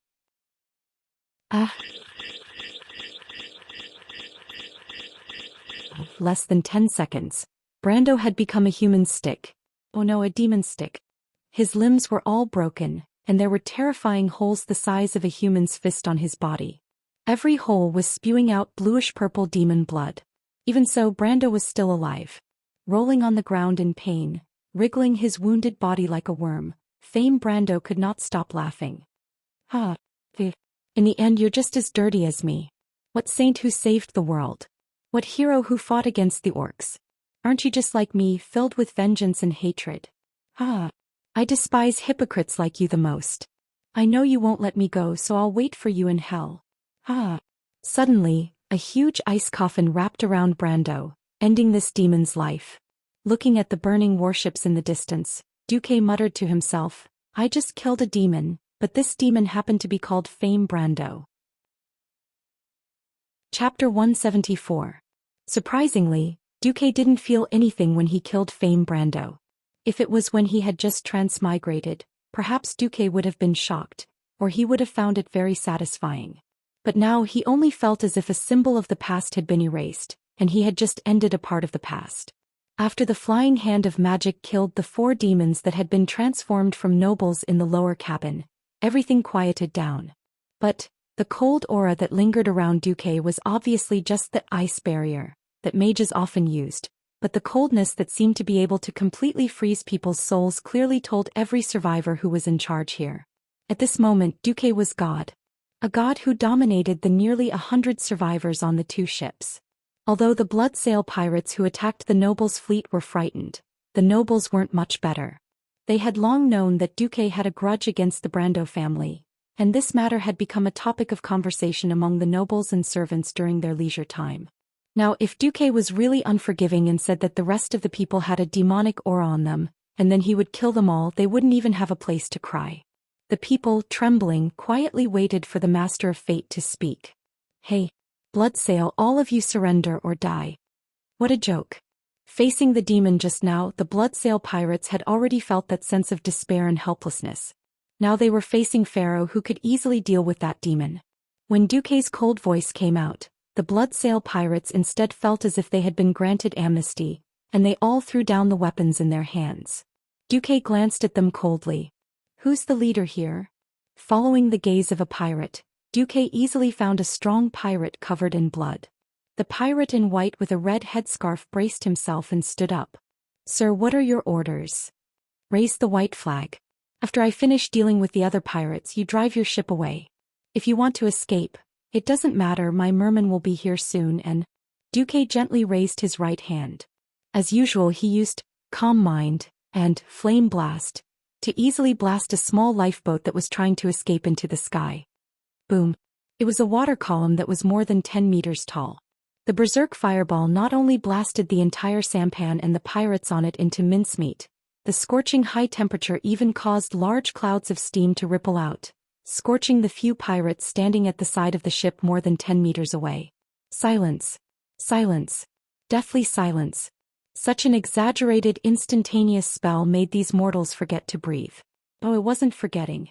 It was the kind of feeling that before Duque nodded, she had lost the courage to even breathe. Duque smiled faintly. Trust me, the outcome of running away is definitely worse than this. That was just a demon, no? The current Duque was more like a demon in the eyes of the pirates. The group of pirates nodded like sifting rice. Duque didn't care about them anymore. With a whistle, the griffin that had been hovering in the air for a long time immediately landed on the deck. Looking at Duque facing the air current of the griffin's descent and getting ready to mount it, one of the noble's guards asked with a trembling voice, Sir, are you really not planning to do anything to the Brando family? Duque paused. No one should be born noble. Since they are born into a wealthy family, then they should act in accordance with their noble status. I am saddened by the fact that so many people in your family have been corrupted and turned into demons. But punishing you is His Majesty Rin's business. My duty is to save every citizen of Stormwind. Ignoring the remaining members of the Brando family, Duque rode the griffin into the air. On the other side, on another ship not far from the Brando family's ship, Lothar was pulling the king's sword out of the demon's neck. The splattered demon's blood stained the cabin door. He tilted his head and saw Duque riding the griffin from the Brando family's warship. He was deep in thought. That's right. Lothar didn't stop Duque from rushing over to the warship flying the Brando family's flag. To some extent, Lothar had already acquiesced to Duque's revenge. Understanding didn't mean understanding. Lothar was an upright person. If Duque started a massacre for personal revenge, Lothar might not say anything, but it would undoubtedly lower his evaluation of Duque in his heart. Seeing that there were still a large number of human figures on the 2 ships, Lothar secretly breathed a sigh of relief. At least Duque didn't start a massacre, so everything was within a reasonable range. As for what Duque did on the ship, everything would be clear when he returned. Duque immediately pounced on the second group of warships. After coming out of Karazhan, Duque always had a question. How strong was he? It was a very mysterious question. In terms of the quality of his mana, he was still within the range of sky mages. He could mobilize the elemental power within a considerable range. According to the results of his scan of Old Norton, he knew very well that his strength had long surpassed that of ordinary sky mages. In terms of the total amount of mana, Duque, who had inherited the arcane fire circuit from the High Elf Sun King and part of the inheritance from Medivh, had about 10 times more mana than a sky mage of the same level. That didn't mean that his strength was 10 times greater. With the help of the system elf, Duque, who could achieve multiple spells without any hindrance, could match the entire Storm King family's team of mages alone. In the process of mobilizing the elements in the surrounding atmosphere, he could cast more spells that were far beyond his strength. Hence, when he faced Count Christian Ferens, who should also be a boss, he really didn't feel any pressure. Solo. That was Duque's dream before he transmigrated. Now it had been realized by Duque without any difficulty. In the face of a full-scale magic attack from the sky and the ground, Count Ferens, who had transformed into a huge doom guard with blood-red wings, was completely one-sided. An arcane impact that turned into a huge fist punched the Count into the air, and then there was a continuous and accurate magic bombardment. Even though the demonized Count was only 1 meter above the deck, the terrible magic attack didn't hit the deck at all. In just 3 seconds, the demonized Count Christian Ferens was killed.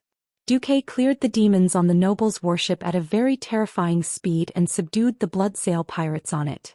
When the Naga priestess Vara arrived half an hour later, everything was a foregone conclusion. Not only the Bloodsail pirates who were entangled in hand-to-hand combat, but even the warship that was trying to escape could not escape Duque's pursuit. An hour and a half later, the Bloodsail pirates that attacked the noble were completely annihilated, and the commander of the Bloodsail pirates, Brigadier General Lester Zank, was killed by Duque. All the ships were taken back by Stormwind. Chapter 175. On this day in August, fear and uneasiness lingered on the entire retreating fleet. The news that the noble's warships had been attacked by the Bloodsail pirates had been spread to the entire fleet through the Griffin Knights. Kurtiras, Commodore Cook, who was experienced in naval battles, had originally decided to let the entire fleet return. However, the messenger sent by Lothar insisted that Anduin and Duque could deal with the enemy's fleet, and that the Murlocs led by Naga had already rushed over. After some hesitation, Cook decided to maintain 3/4 of the sail, and deliberately split the fleet into 2. The fleet of Kurtiras, which had a certain amount of combat power, would lead the way, while the transport ships at the back would still have a chance to escape if they saw that something was wrong. 3 hours later, a large number of Bloodsail pirates appeared on the horizon. The strange scarlet almost made the lookouts subconsciously ring the alarm bells. In fact, a young lookout really did so. However, Kurtiras, who had foreseen the danger, arranged for double the number of lookouts, and another more experienced lookout stopped the young man. "Wait. Look at the flag on it." After seeing it clearly, all the lookouts were dumbfounded. "Captain, I suggest that you come and see this." Yes, it was indeed the warships of the Bloodsail pirates. The navy of Kurtiras, who were of the same lineage, would recognize those ships even if they were reduced to ashes. In order to maintain the flexibility of the ship in all winds, it had a single horizontal sail and 3 triangular sails. The ship's sides were specially raised for boarding battles, and a removable wooden outer deck was installed for cannonade battles. Everything was clearly telling the navy of Kurtiras that this was indeed an old adversary. However, the golden lion flag of Stormwind hanging on the main mast was telling the world that this was already the property of Stormwind. The eyes of the navy of Kurtiras were burning with passion. Before becoming the Bloodsail pirates, the leader of the Bloodsail pirates, Duke Fairville, had spent a lot of money to build the best warships in the whole of Kurtiras. In terms of quality alone, it was even above the main fleet of Admiral Dalen Proudmoore. The only difference was that the total number of ships that Duke Fairville had taken away was relatively small. There were only 12 large merchant ships and 24 warships.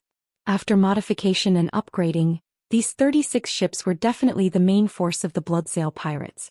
Now that a total of 12 battleships had been taken away by the stormwind, it would be strange if the people of Cultivation were not envious. If they didn't know that Stormwind Kingdom was about to fall, they would have suspected that Stormwind Kingdom was going to threaten their position as the overlord of the sea. Not only that, but the standard of the newly built small warships was also quite good. In addition to the ships that the nobles had taken away, what appeared in front of the people of Cultivation was a huge fleet composed of 70 warships of various sizes. If it weren't for the fact that they could see through the binoculars that the Naga and the Murlocs were escorting the blood sail pirates to do their work, the people of Cultivation might have gone mad with jealousy. Brigadier General Cook put down his binoculars and muttered to himself, "Damn it, if we didn't have a stronger green skin to deal with, I would definitely suggest the General suppress Stormwind when I get back." On Poseidon, Van Cleef leaned against the porthole and stared at the strange fleet that was sailing in the opposite direction from the south of the fleet. The distance between the two sides was so close that he could even see the despair and dejection on the faces of the nobles' private soldiers. That was definitely not the expression of joy after surviving a disaster. If he had to use a word to describe them, it would be stray dogs. Excited blood pumped out of Van Cleef's heart and ignited his entire body. He felt his body and soul burning. The nobles are finished. Those arrogant nobles are finished. This voice was so clear and real that Van Cleef almost couldn't control himself. No matter how Duque did it, when the rotten flesh was cut off, even if Stormwind City fell, Stormwind would usher in a new life. Unknowingly, Edwin Van Cleef's heart was filled with the light of Duque. It was a fanaticism that made him offer everything of himself, including his loyalty, his life, his soul, and even his most beloved daughter, Vanessa. Late at night, Van Cleef couldn't calm down for a long time. Of course, he wasn't the only one who couldn't calm down. King Lang read the report 3 times, but after reading it he was still stunned for a full minute and couldn't speak. This report was too shocking. It wasn't just him, all the high-ranking nobles in Stormwind City were silent. Among the evacuated nobles, 1/10 of them were demons. When the Bloodsail pirates launched their attack, the demons who revealed their true forms caused the largest death of nobles since the founding of Stormwind. Of the 387 titled nobles, only 32 survived and all of them were injured. 7 families were forever exterminated, and the remaining 13 families were also sparsely populated. Half of the surviving nobles were minors. Most of them were seriously frightened. This wasn't a fabricated report by someone or some force. The testimony of more than 800 survivors was almost unanimous. These survivors included several extremely devout priests. It wasn't just them, the testimony of the Bloodsail pirates' prisoners was similar. Lang closed his eyes in pain. Do I have to tell the people that the lords they trust as leaders, the nobles of Stormwind who inherited Thoradin the Great, 1/10 of them are demons? Lang's voice wasn't loud, but it clearly spread to every corner of the meeting hall. Everyone looked at each other in dismay. If they did that, it would be a huge blow to their morale. At this time, Count Carton, who used to be an ally of the Brando family, raised his hand and asked to speak. Why can't we think on the bright side? At least we got twice the number of ships. We have enough fishermen to act as sailors. We can evacuate the people twice as fast. Lang shuddered and suddenly felt a little warmth in his chest. Yes, the people's losses would be reduced. But, Earl Cairton spoke again, the people who died were all local lords. I think we should respect their opinions before announcing the results to the public. After all, they are the cornerstone of the kingdom. The Count's words were like music to their ears. Most of the nobles had evacuated this time, but not every one of them could do so. For example, the nobles with important military positions in the kingdom. How could their own children become demons and kill their own people? How could they announce such a shameful thing? In fact, they had already thought of a reason, but they just didn't dare to say it. Now that Count Carton gave them a way out, they were so happy that they wanted to run up and kiss the Count on the spot. Oh, they really had to rely on their own people at the critical moment. Chapter 176. They did not know who was the instigator of this incident. Revenge and whatnot could wait. The most important thing right now was to disassociate themselves from this disgrace. As long as their reputation was restored, so what if they died? At most, it would just be a redistribution of benefits. If their reputation was preserved, even if this ship named Lang Rin sank, they would have an excuse to seek refuge with the other human kingdoms in the north. After a short discussion, Marquis Daminan braced himself and stepped forward. He bowed to Lang and said, "With your Majesty's permission, we hope to announce it as follows. In order to cover the retreat of the people, the noble army led by Duke Ferens fought against the Bloodsail pirates. When they gained the upper hand, the nobles who had been secretly turned into demons by the Bloodsail pirates suddenly counterattacked, causing the fleet to be routed. At this time, the brave and fearless Sir Lothar and Earl Marcus arrived on their griffins and cooperated with the remnants of the noble army to annihilate the Bloodsail pirates' sank fleet." Despicable. Shameless. At this moment Lothar's lungs almost exploded with anger. It was clearly you bunch of nobles who despicably robbed the warships of the Stormwind Navy. In order to transport away the dirty wealth filled with the blood and sweat of the people, you unexpectedly suffered a double attack from the pirates and demons. Yet you still don't forget to flatter yourself at this time? If not for Lang holding him down, he would have already exploded after receiving the news of the warships being seized. Lothar's hair stood on end. In the next second he was about to draw his sword and behead this shameless man. But at this moment, Count Daminan was suddenly slapped away. Count Carton's slightly plump body spun twice in the air before falling heavily to the ground. Shameless. A thunderous roar shook the meeting hall. Not many nobles looked at the person who slapped Count Carton. He was the new generation of nobles, the most popular figure recently, Duke Marcus. This young duke had a more unyielding aura than Lothar.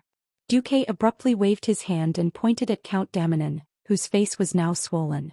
While commoners risk their lives to dig moats for a ship ticket, you nobles throw a naval officer in a stormwind into the dock for a chest of gold. Lothar's eyebrows twitched. When 100,000 soldiers and civilians were prepared to risk their lives to bring up the rear, you guys didn't even care about how the warship would return just to take away a beautiful maid. You guys even blew away the last soldier on the warship. Lord Bolvar Fordragon's cheeks burned. It's obviously the filthy wealth of you nobles that attracted the pirates. It's obvious that it's your own corrupted souls that brought about the depravity of the pirates. You have the cheek to claim that you're the heroes who fought against the pirates. Claiming to be the descendant of Thoradin the Great? Bah. I don't want to be associated with you. With that, Duque spat on Marquis Daminan's face. It was obvious that Duque had insulted Marquis Daminan. Every noble present felt that the spit was on their faces. King Lang trembled from head to toe. At this moment, Len was frantically asking himself, "Am I wrong? Was I really wrong?" Ever since he was young, the former king had always taught him that the nobles were the cornerstone of the kingdom, and that no one should touch the nobles. Lang had always regarded it as a sacred law. But as he grew older, he could not accept the actions of the nobles. Still, he always remembered the former king's blessing and did not act ruthlessly against the nobles. At this moment, this scene was constantly stimulating Lang's conscience and sense of justice. It made him tremble uncontrollably. However, as the hope of the kingdom, Duque had a direct conflict with the old nobles, which was not what he wanted to see. For a moment Lang was a little confused. On the other side, the nobles were in an uproar. Duque was a hothead. Why did he have to be so stupid? Why did he have to act up at this time? Shouldn't the nobles have discussed all the conditions behind the scenes, and only when the negotiations failed would they have no choice but to stand on their respective sides and fight? Flipping out at the slightest disagreement? That's why they hated those ignorant peasants becoming nobles. The nobles were smart. Of course, they would not entangle with Duque over this matter that had already been sentenced to death. Apologize. Your actions are a despicable act that tarnishes the reputation of all nobles. Yes. Apologize. Immediately apologize to Marquis Daminan. Otherwise we will not recognize your noble status. The group of nobles clamored, clinging to the fact that Duque had violated the nobility's etiquette. Duque's cold snort caused the temperature of the entire hall to drop by more than 5 degrees. Nobility's etiquette, nobility's standards. Fine, I'll do things according to the nobility's etiquette. When Duque finished speaking, the nobles breathed a sigh of relief, thinking that the hothead Duque had finally given in. Who knew that in the next second, Duque would throw a white glove at the Marquis face. Well, for the sake of etiquette, nobles would always wear white gloves. And throwing a white glove at the other party's face meant only one thing: a duel. When the conflict between two nobles was so big that it could no longer be resolved, They could settle it with a duel with a suitable notary. Those who refused to duel would be seen as the greatest shame of the nobles, and would never be accepted by other nobles for the rest of their lives. Duel. Didn't you think that I insulted you just now? Then duel with me to wash away the shame. Duque's cold and arrogant eyes stared at Marquis Daminon. That pair of indifferent eyes made the Marquis hair stand on end. The next moment, Duque pulled out his sword. Duque didn't have a sword of his own. It was a flame sword that he made out of fire elemental essence and copied the standard longsword of Stormwind City out of thin air. The fire elemental essence that was supposed to be extremely hot and violent was actually as tame as a puppy in Duque's hand. If it wasn't for the blazing aura that could be clearly felt from a dozen meters away, no one would think that it was a real flame. No, I didn't think you insulted me. Marquis Daminon actually shrank back. Well, after killing so many people, one would naturally have a murderous aura. Duque made his debut killing gnolls, murlocs, nagas and orcs. Recently he had even roasted thousands of orcs into charcoal. His murderous aura was definitely at the level of overflowing dominance. On top of that, he had killed Sargeras. According to the legends, he had killed 7 people in the tribal camp. Even if Duke was known to be a swordsman, which nobleman would be stupid enough to fight him? You don't dare? You have no balls. Duque spat out his poisonous tongue mercilessly. Just when everyone thought that was the end, more than 3 dozen white gloves suddenly flew through the air and landed on the oily and disgusting faces of the nobles who had been heckling just now. Chapter 177. It was a white glove that was as thin as a cicada's wing made of ice. Although it was made of ice elements, it was indeed in the shape of a white glove. Then what did Duque mean? Whoever is not convinced can come and fight me. Who else? The nobles were silent, not daring to make a sound. Duque roared, "That's right. I am insulting you. I look down on you. If the nobles are indifferent, selfish, greedy for life, afraid of death, disregard the law, corrupt and arrogant, then the nobles, I don't want to be an earl anymore." As soon as these words came out, the whole room was silent. Don't want to be an earl anymore? If it was during peacetime, the nobles would have immediately roared. What do you think the face of Stormwind is? But now Duque was indispensable. Almost all the sailors and fishermen were Duque's people. Duque, who had snatched back the warship, had his reputation in the navy soar. There was also the Naga and the Murlocs, whose strength was unknown. Countless people now only remembered Sea King Duque, who had saved everyone's lives, Duque who had risked his life to kill the orc camp and burn hundreds of thousands of orcs, and Duque who had risked his life to kill the Devil King for the survival of mankind. But unconsciously they had forgotten the failed King Lang, who had lost his territory. It was no exaggeration to say that Duque had become a symbol of hope in the hearts of the people, whether they wanted to admit it or not. Now Duque was saying that he should not be an earl? With Duque's strength, with Duque's fame, with Duque's wealth, which human country would he not be a guest of honor? Without Duque, the entire line of defense of Stormwind City might collapse in 3 days, and then hundreds of thousands of soldiers and civilians would be wiped out by the orcs. To some extent, it should be Stormwind that had fallen into poverty that could not contain a great god like Duque. Yes. Now it was Duque who was forcing her to abdicate. Lang stood up abruptly and looked at Duque in disbelief. He had never thought that things would develop to this point. Duque had completely stood on the opposite side of the aristocratic class that he was defending. Unfortunately, he couldn't even say the word, no. Duque abruptly turned around, his eyes shining as he stared at King Lang. Yes. I'm forcing her to abdicate. But I'm not asking for more power. I'm just forcing your majesty to wake up. Proudly stepping forward, Duque puffed out his chest and sucked in his stomach. I've never been born noble. People are only noble because of their noble behavior. Thoradin the Great, the founder of the Arathar Empire, was the same. 1,000 years ago, the king who led the abandoned people to this valley and founded Stormwind was the same. Why was it noble? Why did the late king set the iron rule that no one can be conferred a title without military merit? The entire meeting hall fell into silence. Only the sound of the wind passing through the windows and sweeping through the hall could be heard. Not only the kings, dukes and other high-ranking people, but even the royal guards at the side seemed to be lost in thought. They stroked the lion carvings on the edge of their swords, their eyes filled with a thoughtful look. Duque's voice continued. Why? Isn't it for today? For today, when mankind is in danger of extinction, to be able to have a true hero and leader worthy of his position, to lead the people out of their predicament and out of despair? In the hall, the eyes of the nobles shrank and dimmed. But the eyes of Lang, Andoan, Bolvar and the group of guards lit up. Stormwind City is destined to fall, but one day in the future when Stormwind City is to be recovered, when this great kingdom is to be revived. Please answer me, the great and wise King Rin. At this point, Duque suddenly raised his head and looked straight at Lang with his sharp eyes. Are you counting on these so-called nobles who abandoned their people and fled with their wealth to serve you? Or are you counting on those who are truly willing to fight to the end for the future of mankind? Tell me, King Lang Rin.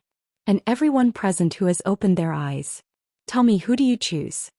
Duque's voice that shook the heart was filled with a firm and sonorous feeling. Every brick, every piece of wall decoration, every inch of ceiling in the hall echoed with Duque's question. In just a moment, every truly courageous person in the hall unsheathed their sword and raised it high in the air. I choose Duke Marcus. Windsor, who had once saved the king's life, was the first to step out. This was the choice of the loyal minister of the kingdom. Duke Marcus, the upright and plain-spoken Duke for Dragon, stepped out and raised his sword high. This was the choice of the important minister of the kingdom. Beside him, there were nearly 10 superior nobles who were famous for their integrity who raised their swords. The Lion of Azeroth, the king's childhood friend, and the most loyal and courageous Sir Lothar also raised his sword high and made his most important choice. Father, I choose Duque. The only heir of the kingdom, the future king and the future legend of the generation Varian Rin, made a choice that placed the future of the entire kingdom on the line. Reginald Windsor, Bolvar for Dragon, Anduin Lothar. Each and every one of these heroes who were familiar to the later generations, used their actions to show their attitude. Even Prince Varian Rin, who was supposed to evacuate in the third batch of ships and was still in the council hall, raised his short sword and shouted with them. Duque, the voice was like the howling of the wind, like thunder from the ninth heaven that could penetrate one's soul, and it crashed into Lang's heart. Lang felt that he was in an incomparably silent world. There was nothing in the world, only his own heart was shouting strongly. The voice that was becoming clearer and more precise came from himself, from his ancestors, and from the heroes who had sacrificed their lives for the survival and reproduction of mankind. Countless voices converged into a unique force, pushing him to make a choice at the crossroads of fate. Scorching hot blood rumbled as it flowed out from his heart, spreading to his 4 limbs, to his 5 viscera and 6 bowels, to every corner of his body, agitated and surging. Standing at the crossroads, his eyes seemed to see the future for a moment. To the left, he seemed to see the Stormwind who trusted the corrupt nobles, completely destroyed in the flames. To the right, he seemed to see the destroyed Stormwind City being reborn from the flames with the help of Duque, Andoin, and other loyal and capable ministers. Yes, he might not be able to see the end of this heroic epic.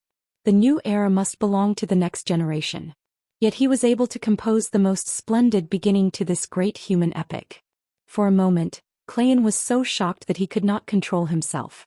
He pulled out the king's sword and raised it above his head. His gaze seemed to penetrate the fog of fate. Lang made up his mind. Chapter 178. The loyal and brave generals of Stormwind raised the swords in their hands. They could feel the passion in the eyes of their most beloved king. Unknowingly, their breathing and their hearts had synchronized with the king's.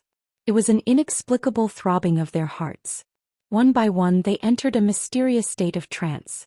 It was as if they had traveled through time and space to see thousands of years ago, when their ancestors set up the first stone tablet in this strange and lush valley, declaring this place to be called Stormwind City. They seemed to see their ancestors cutting through thorns and thorns, seeing colorful insects fleeing from the grass under their feet, and seeing this land become a paradise for humans. They also seemed to see King Lang, who had inherited the will of their ancestors, about to make a great decision that would change the fate of the entire kingdom. The usually noisy assembly hall was filled with a sacred air that was both familiar and strange at the same time. It was as if they were having a mass in the Storm Cathedral, listening to the Archbishop's sermon and feeling the gaze of the statues on the 2 sides. The eyes of these great pioneers crossed thousands of years and quietly watched Lang. quiet and holy. The loyal and brave generals chose to listen, and the despicable nobles gave up on defending. The meeting hall fell into absolute silence. It was as if the whole world had quieted down just for that holy answer. Lang's eyes were wide open, and his blue pupils were filled with a sense of sublime clarity. The golden lion flag with a blue base and golden edges, which had been passed down in Stormwind for thousands of years, emitted a brilliant light behind him. His voice was clear and magnetic, full of penetrating power, and had an irresistible majesty. I, King Lang Rin of Stormwind, hereby declare that 20 noble families, led by Duke Farron's family, have abused their power, degenerated and colluded with demons. They have disgraced the name of the nobility and are a disgrace to the nobility. The names of all 20 noble families are hereby abolished, and all remaining noble children are demoted to commoners. The property they have obtained through improper means will be distributed to the meritorious soldiers in this battle as an example. I declare that anyone, regardless of origin, age, race, or gender, as long as they have made great contributions to Stormwind, will be conferred the title of nobility. Similarly, anyone who dares to betray the interests of humans will be punished by Stormwind, no matter how far away they are. Meritorious service will be rewarded and crimes will be punished. Anyone who goes against this oath, no matter their background, no matter their status, they will all be killed. It was like a stone that caused 1,000 ripples. Everyone's face was filled with intense shock. Lang's spirit and boldness could reach such a level.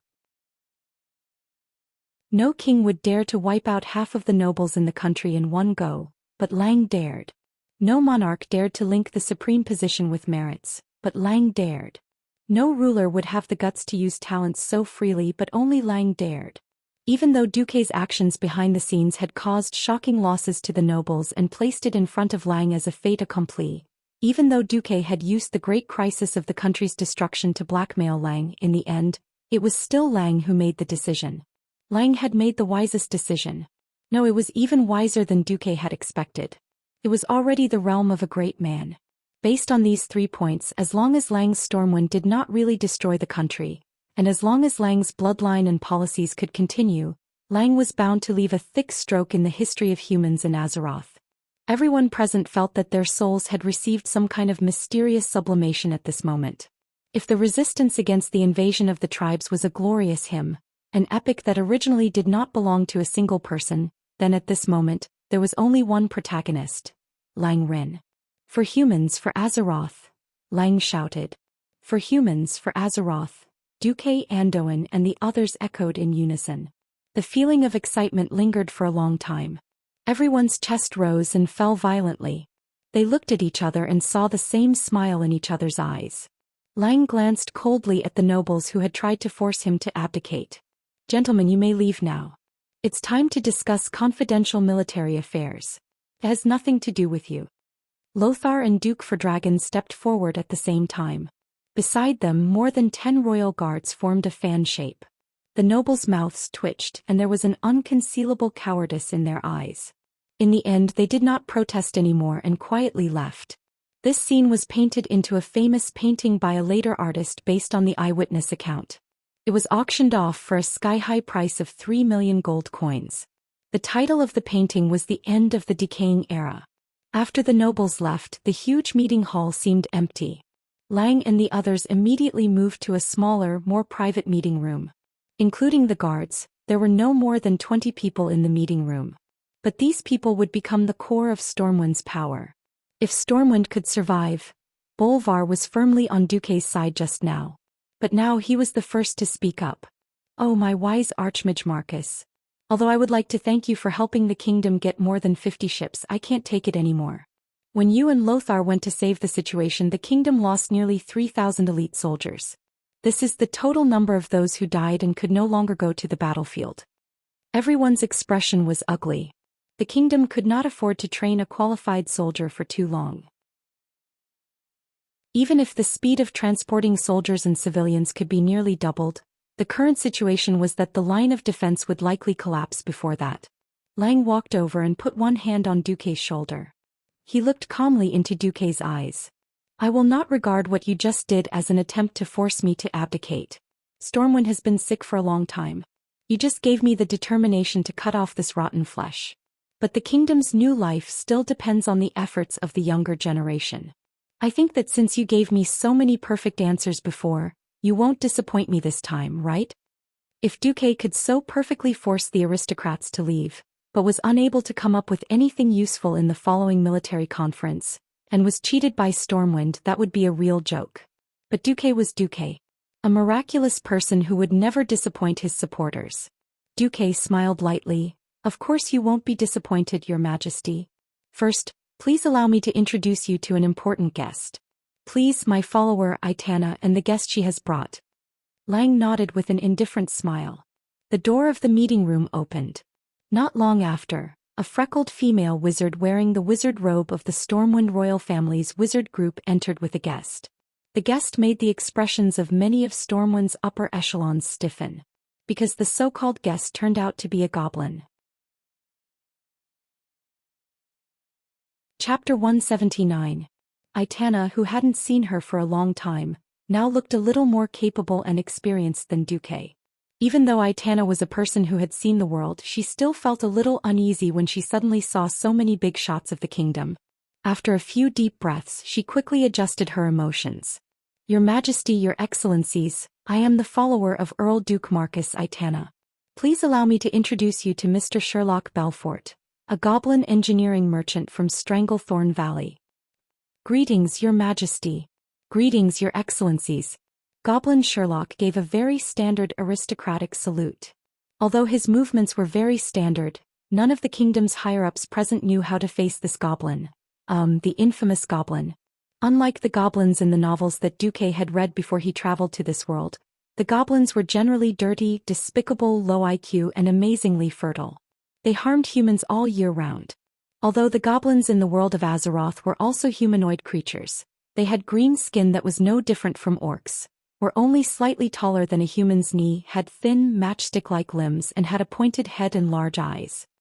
How to put it, some of their inferior qualities were 100% inherited, such as harming humans. But overall, the goblins in Azeroth loved money more, were good at all kinds of technological inventions, and were better at running businesses. The goblins had set up many companies, which were similar to the structure of real companies before Duque traveled to this world. However, these so-called companies were also more vampire-like, such as the notorious Venture Capital Corporation. There was a joke that reflected the reputation of the Venture Capital Corporation very well. Venture Capital Corporation, please join our company. We have investments in every corner of Azeroth. Someone asked, what's the price? Venture Capital Corporation, we're being hunted by the whole world. Someone was speechless. The actions of the goblins were absolutely abhorrent. Many night elf druids would kill every goblin they saw, and if they saw two they would kill a pair. Seeing the appearance of the goblin merchant, Noxus pointed at his head at Duque without hesitation. What he meant was, are you crazy? They were actually working with gnomes. Duque smiled and ignored Lothar. He slightly changed the classic sentence from Das Kapital. Hey Sherlock, I heard that if there is a 20% profit the goblins will be restless. If there is a 50% profit the goblins will dare to take risks. If there is a 100% profit the goblins will dare to take the risk of being hanged. If there is a 300% profit the goblins will dare to trample all the laws of the world. Is it true? Sherlock screamed on the spot. Slander. This was definitely slander. We goblins are of noble character. If I give you 5 million Arathar gold coins to bring me the head of the tribal chief, Black Hand. Sherlock's small eyes. Perhaps it was an illusion, but they seemed to have widened 10 times in an instant. Sherlock's sharp voice instantly became incomparably sonorous and powerful, resolute and courageous. I promise to complete the mission. At the same time Sherlock had already rushed over recklessly and extended his right hand towards Duke, rubbing his index and middle fingers continuously. But in the next second he felt that Duque was joking. Your Excellency Sea King, are you playing with me? No, I am just proving to His Majesty the Storm King that you have supreme courage in the face of money. Be it Lang, Anduin or Bolvar, they all looked as if they were having a hard time holding back their laughter. You. Sherlock still wanted to flip out. Duque's words were like a bucket of cold water poured over Sherlock's head. Don't think that I don't know the strength of your so-called suicide squad. It might be possible for you to kill a tribe chief of 10. Great chief. If I really gave you the deposit, you would only send a group of cannon fodder to their deaths, and then run away with the highest deposit you could negotiate. Sherlock Belfort's face instantly turned pale. He lowered his head and stammered, that, we goblins are all trustworthy and pay attention to business ethics. How could we do such a thing? As he spoke under Duquesne's piercing gaze, Sherlock became more and more guilty. His pair of feet also moved towards the door unintentionally. Unexpectedly, a pair of magician's hands suddenly appeared behind Sherlock and lifted the short goblin in front of Duque. I have no interest in the integrity of the goblins. The only thing I am interested in is the engineering craftsman in your venture capital company. What do you want? Has Aitana already told you? His life was in the hands of this terrifying mage. Sherlock nodded his head like an aggrieved little wife. All right, I want to add another condition. If everything explodes before it is thrown out, for every person on our side that is injured, I will take the life of one of your relatives, cut off one of your fingers and deduct 100 boxes of money. Sherlock was indifferent to the previous conditions, but when Duque said 100 boxes of money for each damaged item, Sherlock suddenly made a sound like a pig being slaughtered. He bared his fangs and brandished his claws. No goblin will accept such conditions. Don't even think about it. Duque sneered. What if I increase the price by 10% and double the quantity? 30% higher. Sherlock immediately calmed down and bargained. Nonsense, don't think I don't know what you are using. Heavy rock could be made into high explosive, iron ingot and silk, and it would be done. With such low cost you still dare to charge me 30% more? Sherlock was dumbfounded. Then, like a general who had defeated a general, he finally nodded. All right, 10% is 10%. Just like that, Sherlock retreated with a long face. Aitana was very nervous and hurriedly apologized. I didn't know, so those things will explode before they are thrown out. Duque rubbed his eyebrows and thought to himself, damn, gnome projects are unreliable, goblin projects always explode. If I didn't know this, then I would have played the game for nothing. You are not in this field. It's not your fault. After comforting Aitana, Duque finally turned to Lang and explained, didn't you say that you have tens of thousands of militia but don't know how to use them? Weren't you guys worried about how to evacuate the last of the defenders? I will solve all of these problems for you all at once. Not only that, I will also throw in a big gift package. What gift package? Lang was stunned. Duque smiled mysteriously. Now that I say it, it no longer feels mysterious. Chapter 180.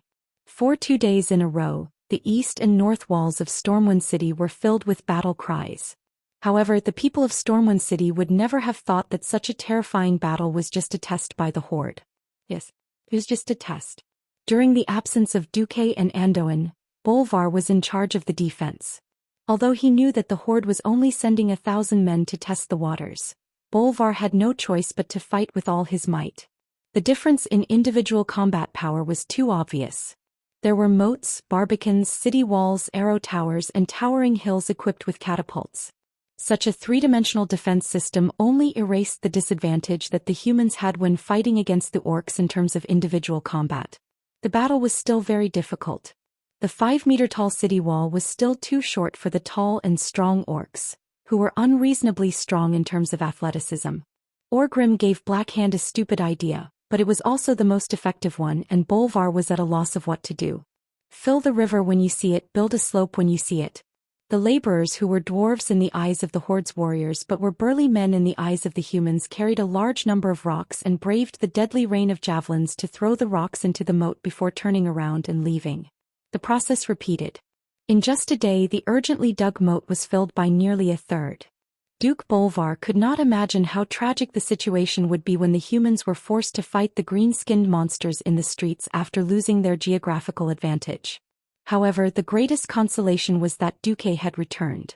His strength alone was no less than half of the Wong family's team of mages. Are you really not going to do anything?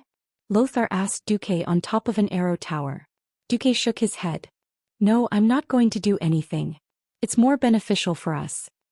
Why? Because our main opponent is the chief's deputy, Orgrim, and not the chief himself. Lothar recalled what Garona had said about the tribe's chiefs and well-known figures. He remembered that Orgrim's specialty was that he was wiser than the other orcs. He's a powerful orc warrior with the wisdom of a shaman's. Duque explained, if I had saved the situation from the start, Orgrim would have been able to identify the weak points in the defensive line faster. In fact, my final defensive position is not here. I still have to rely on you guys here. Lothar played with an iron lump with a wooden handle as long as a palm. Are you sure we can survive 10 days with this? Duque said with absolute certainty, I'm sure. But I believe you. The rumbling of tribal war drums could be heard from every corner of the city wall near the mountain range. Old Dem was a porter. Apart from his strength, he was practically useless.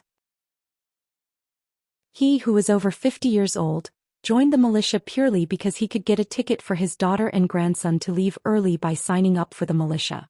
Lying on the battlements, Old Dem held onto a helmet that had been dented in when he descended.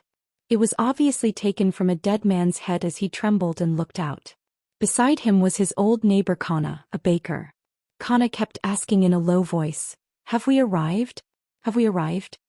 Old Dem looked at the countless green figures surging towards the moat and felt his hair stand on end. Wait, not yet. Old Dem's heart trembled as he looked at the green giants with their terrifying faces and long fangs.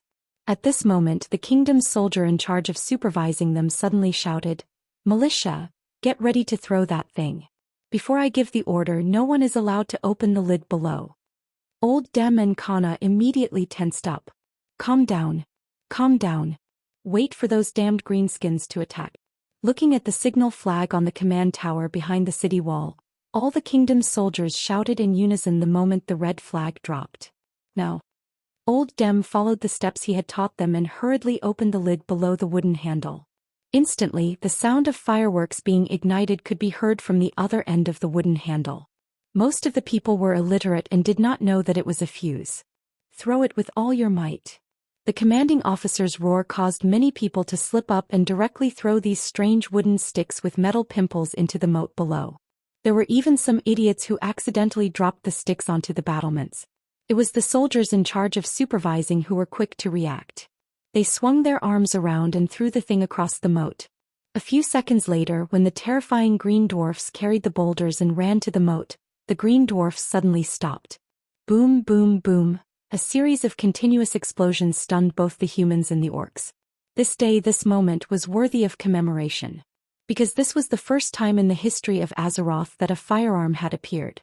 Even though it was an unreliable product of the goblins, the metal grenade was a killing weapon that would forever be recorded in the history books. What dodging? What resisting? In the face of such firearms that transcended the era, the struggles of the orc laborers seemed to be meaningless. The orc laborers could only watch as their comrades were annihilated. Boom, boom, boom. The continuous explosions were accompanied by the flying pieces of metal due to the explosion of the high explosives. This caused a terrible second injury to the laborers, who were only wearing thin clothes and even had their upper bodies bare. Even 10 meters away from the explosion range, some of the laborers had their throats slit by the flying shrapnel and died. The first batch of metal grenades not only took the lives of all the orc laborers by the riverbank in an instant, some of the grenades that fell into the water also exploded into the sky. In the face of such a terrifying and incomprehensible scene, the orc laborers began to waver. They abandoned their duties and forgot that there was a supervising team not far behind them. They threw down the rocks that should have fallen into the moat and turned to run. However, most of them did not run far before they were killed by the orc supervising team as if they were chopping vegetables. What is that? Orgrim cried out in shock. Let the second wave go. Great Chieftain Blackhand did not care. The second wave of laborers screamed and cried as they were forced to go forward by the orc soldiers with machetes and axes. However, the green formation once again collapsed after another batch of strange lumps of wood was suddenly thrown down from the city wall. The laborers broke down even earlier than their comrades who had died earlier. Almost as soon as the explosion sounded, the last batch of them started to run back. To escape the death that the supervising team brought upon them, they even waved the huge rocks in their hands in an attempt to resist. Of course, they were all cut down in pools of blood without exception. What the hell is that? Orgrim roared. Chapter 181. Through the telescope, Andoin and Bolvar watched the bloody battlefield and the orc laborers who were groaning in pain as they walked towards death. Andoin and Bolvar were tongue-tied. Damn it, these goblins make me feel like I've wasted my years of martial arts training. Andoin smacked his lips, seemingly thirsty from unease. Duque, how many did you order? I want more of these iron skin grenades. Bolvar was even more direct, demanding an exorbitant price right from the start. Duque smiled without saying a word as he handed over a price list. It listed the price of the iron skin grenades, as well as the skyrocketing price that would require the goblins to work overtime to produce them.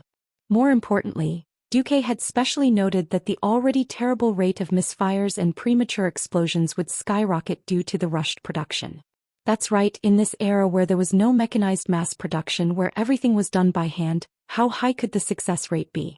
As long as one was human, they would make mistakes and get tired, and there would be differences in the accuracy of each product. And the goblins' lax way of doing things meant that all the products created by these damned and whimsical fellows were extremely dangerous. Bolvar's conscience did not allow him to let his soldiers and militia take such a huge risk. If they did not kill the enemy and instead blew themselves up first, they would have no place to cry. Andoin was magnanimous. We should comfort ourselves like this. Yo, a box of grenades is enough to arm a militia regiment. Duque smiled. A militia regiment needs to undergo a long period of training, but this thing only needs half a day of training. That was not wrong. Ordinary infantry training required a long period of combat training to have a little bit of success. Even so, the survival rate of new recruits on the battlefield was so low that it gave any commander a headache. Not to mention the humans who were already at a disadvantage in terms of physique. The strength, speed, and agility of the human recruits were probably similar to the orcs' cannon fodder laborers. There was a considerable gap between them and the official orc warriors. Moreover, the opponents were not ordinary orc soldiers. After fighting for so long, any human commander with a brain would know that they were the elites of the Blackrock clan, a powerful orc clan. Although that was what he said, he still had a toothache. Bolvar sucked in a breath of cold air. I feel like you're throwing away His Majesty's gold coins. Duque shrugged. War is about money. Andoin pursed his lips. I've realized for a long time that your way of thinking is completely different from ours. I sometimes wonder if you're from Azeroth. Duque was non-committal. What should Duque say? Say I'm a transmigrator? That would really be laughable. The archers, who had long been determined to be useless against the orcs, were once again used to deal with the orcs. Archers also had a fatal weakness. Once it was nighttime, the power of an archer would be greatly reduced even if they used area shooting. The appearance of the iron skin grenade greatly enriched the strategies and tactics of the human side. After all, an archer needed to aim properly and a grenade would explode everywhere. As time passed, the orcs also discovered the drawbacks of the iron skin grenades. These metal lumps that made loud noises were a great threat to the orc laborers. However, to the real orc warriors, especially those who wore more armor, it was not a fatal injury. It was difficult for the shrapnel from the explosion to penetrate the muscles of the tall orc warriors. As long as the vital parts were not hit, most of them would only suffer superficial wounds. Under Orgrim's suggestion, the great chief Blackhand agreed to better arm the orc warriors who were attacking the city walls. Hence, in the next few days, Lothar saw a large number of orc warriors using cowhide, metal pieces, and even the armor of the dead human warriors to make a temporary armor. With the orcs' protection, the iron skin grenades, which were originally relatively lethal, were reduced by half. They became less lethal weapons. Lothar asked Duque, "Do those damned green-skinned dwarves have anything more powerful?" Duque silently handed over the price of the high-explosive bomb, which required a large amount of thorium to make and was recommended by the profiteer Sherlock. Lothar was stunned for a full 10 seconds before he finally said, "The weather is really good today." Yes, it was noon with high temperatures and a thunderstorm. Thanks to the thunderstorm, all the bowstrings almost lost their elasticity due to the humidity. It was a tug-of-war. However, the scales of victory still tipped towards the orcs. When Orgrim had the orc laborers wear thick leather armor or thick clothes, he restarted the plan to fill up the river. Lothar knew that something was wrong. On the 7th day after Duque dealt with the Bloodsail pirates, the moat on the east and north sides of Stormwind City was filled up. The orcs even used orc laborers to pile up stones at many places to build a slope that led to the Barbican in front of the city walls. The Barbican had almost become a pit. Orgrim seemed to be addicted to piling up stones, and he still had a large number of orc laborers rush over. Throw the stones into the human's pit. If you can't make it back, then throw yourself in as well. That was Orgrim's order to these weak orc laborers. The direct result was that the number of orc laborers dying increased exponentially. At first, the humans tried to clean up some orc work or dig up some slopes every night. However, Stormwind City was severely lacking in heavy machinery. Not only were the gnome excavators expensive to rent, but Sherlock was also unwilling to let his subordinates drive the expensive robots into the city that was bound to fall. Unless Sherlock rubbed his thumb, index finger and middle finger together again. That gesture of asking for money. You know what it means. Duque was held up. Just as he expected, the Horde quickly discovered Stormwind City's weakness. It was the place to the north of Stormwind City near Stormwind Port. It was different from the steep cliffs of the valley in the south. The mountain roads to the north of Stormwind City were dangerous for the humans, but for the orcs who were good at climbing mountains, it was not a true dead end. In the first 2 times, the orcs successfully sent a few scouts down, causing a commotion among the citizens of Stormwind City. After that, King Lang decisively let Duque, who was the strongest fighter in Stormwind City, guard the mountain peak. This prevented the orcs from attacking from that direction. The sea, on the other hand, was the domain of Kurdalas and Duke. Even though they could transport more than 10,000 people per day, the situation was still going downhill. After the citizens of Stormwind City held on for more than 20 days, the biggest problem for Lang and the citizens to cover the retreat had arrived. Excluding the evacuees and those who died in battle, there were still 10,000 people left. Lothar estimated that none of the 50,000 people would be able to escape. The orcs were already in a frenzy. They would not allow the humans to evacuate at a rate of 10,000 a day. Stormwind Port, which was their lifeline, did not have a fulcrum like Stormwind Fortress. What should they do? Chapter 182. Over at the Horde, Orgrim was troubled as well. This was because there was a very important fulcrum in his plan that he couldn't break through.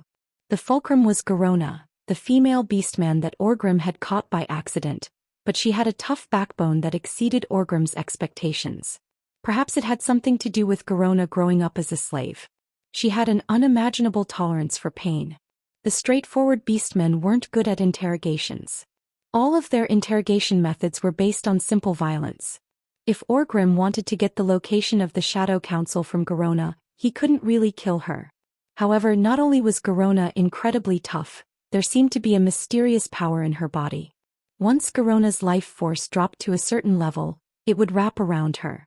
Even if Orgrim used Hammer of Destruction, he wouldn't be able to break it. When this mysterious orc's life force and stamina recovered to a certain level, Garona would become a captive once again. This situation was driving Orgrim crazy. He was indeed eager to overthrow the great chief Blackhand to avenge his good friend Durotan. Unfortunately, he couldn't capture the Shadow Council or Ghoul, Dan. Even if he defeated the great chief, he would still be treating the symptoms and not the root of the problem. Once the Shadow Council, hiding in the dark like a poisonous snake, made Orgrim's scalp go numb just thinking about the mysterious power of the curse. The only good news was that the humans couldn't hold on much longer. Every day there would be more than one wave of orc assault teams breaking through the moat. Some even crossed the Barbican and rushed up to the city walls. If it wasn't for the elite emergency forces that the humans had formed to suppress the orcs' attacks with a large number of long-range attacks, the city walls might have already been breached. Orgrim was still conflicted. Stormwind was the first large foreign kingdom they encountered after crossing the portal. Conquering its capital was definitely a great honor. If this honor was accomplished by the current Great Chief Blackhand, then even if Orgrim succeeded in the challenge, most of the orcs in the Horde would still remember the former Great Chief's good deeds. Even if he achieved even more glorious victories in the future, the simple-minded orcs would still think that he stole Blackhand's achievements and continued to follow Blackhand's path of victory. Just thinking about it made him feel like he was suffocating. As the great chieftain of the future generation, Orgrim's greatest strength aside from his insane combat ability was his intellect. He was one of the rare great chieftains among the orcs who had foresight and were so cold that they were almost utilitarian. When he didn't have absolute control over everything, he would choose to be patient.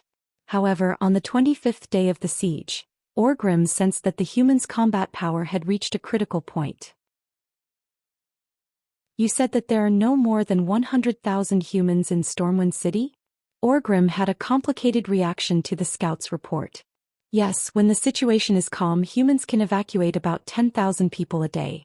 However, there have been a few days of strong winds and heavy rain recently, and the retreat of the humans has almost come to a halt, the scout leader reported. Orgrim felt his heart ache.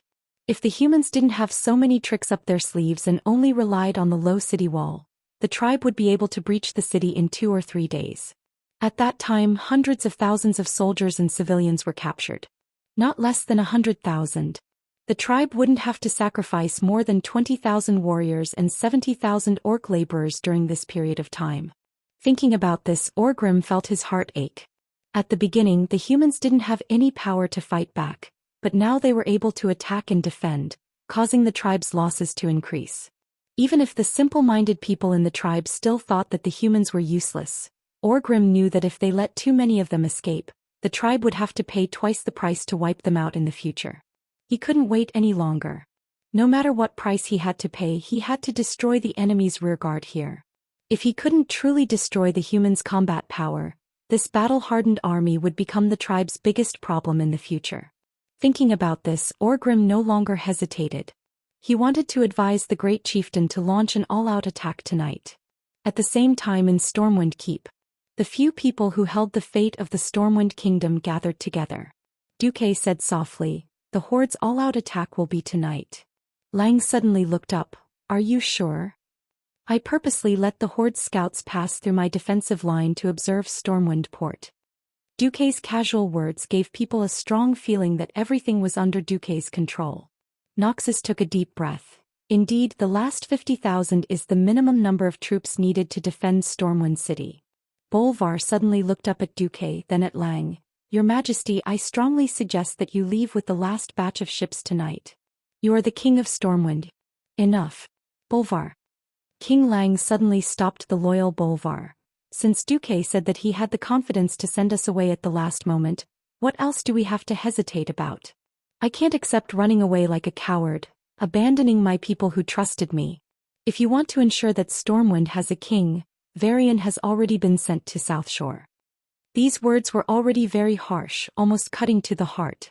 Bolvar had almost risked his life to speak, but his words were undoubtedly a vote of no confidence in Duque, who had been so slow in coming up with the final plan. "My apologies, Duque. Bolvar is just..." Lang scolded Bolvar and immediately turned to apologize to Duque. "No, this is my problem. I should not have used His Majesty as a part of the plan." "No, Duque, you did nothing wrong. You have already explained to me the risks that I will face. At worst, I, the King of Bereavement, will die for my country. No, it should be said that if this plan does not succeed, I would rather die for my country. I do not have the face to beg those fellows for charity like a stray dog." Lang suddenly raised his head, looking straight at Bolvar and the other most loyal subjects. Everyone could see the will to die in Lang's eyes. Wise and great, these had always been Lang's labels. But very few people had thought that Lang would rather die than submit and would be so unyielding. Perhaps many people would think that losing to the powerful orcs was not such a shameful thing, but they neglected the feelings of a king who was determined to achieve great things, but had to give up his own capital and the 1,000-year foundation of his ancestors. Duque also sighed. In history, because Lang was assassinated, Stormwind City fell, and Lothar was forced to go into exile with the little Prince Varian. Now, history had changed slightly, but the strength of the orcs had not changed. If not for Duque, perhaps Lang would still have died here. "Alright, as long as you all listen to me, I can guarantee that even if Stormwind City falls, we will still be able to bite off a piece of meat from those green-skinned monsters."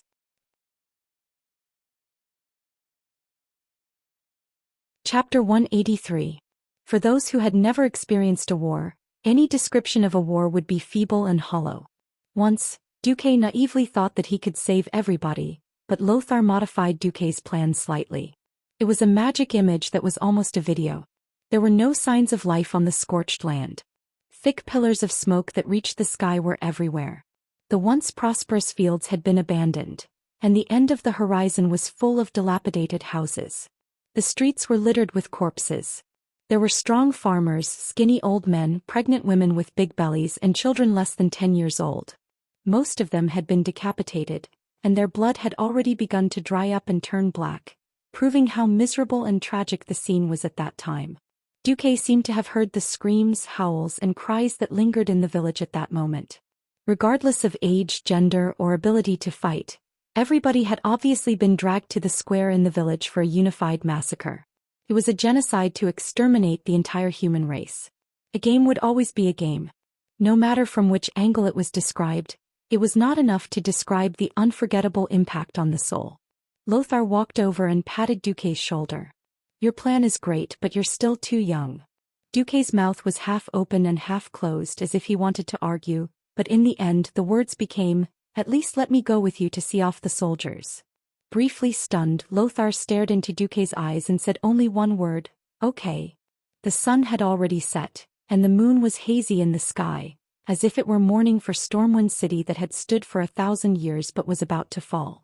A large number of troops gathered in the open space outside of Stormwind Fortress. 10,000 soldiers stood solemnly in the shadow of Stormwind Fortress in a silent, enormous square formation. On the continuous city walls between the districts of Stormwind City, torches had already been lit. The torches on every battlement on top of the city wall cast long swaying fiery red light on the square formation, emitting the clanging light of armor. It was the gathering of iron and blood. It was the reflection of hatred and fury. It was a volcano of fury that was about to erupt. The daring team had been assembled and silently waited for the order to attack. If one looked closely, they would notice that most of the members of the suicide squad were injured. Or light or heavy. Some of the more serious ones even had their arms broken. Some of the more serious ones even had their intestines sticking out of their bodies, and they were merely holding them in their hands. The continuous battles had drained the spiritual power of all the priests in the city. They had used up all their medical supplies 10 days ago. If these people were left alone with the backward medical standards of this era, most of them would die. But even if he died, he had to die with value. Suddenly, a clear command sounded. "His Majesty Rin has arrived. Salute." With a series of clattering sounds, 10,000 people stood at attention at the same time. Their injuries had obviously affected them. Under normal conditions, the elite soldiers under Lothar's guidance would definitely be in sync and orderly, as if they were a single person. Duque, who was following behind Lang, Andoin, and Bolvar, suddenly felt a lump in his throat.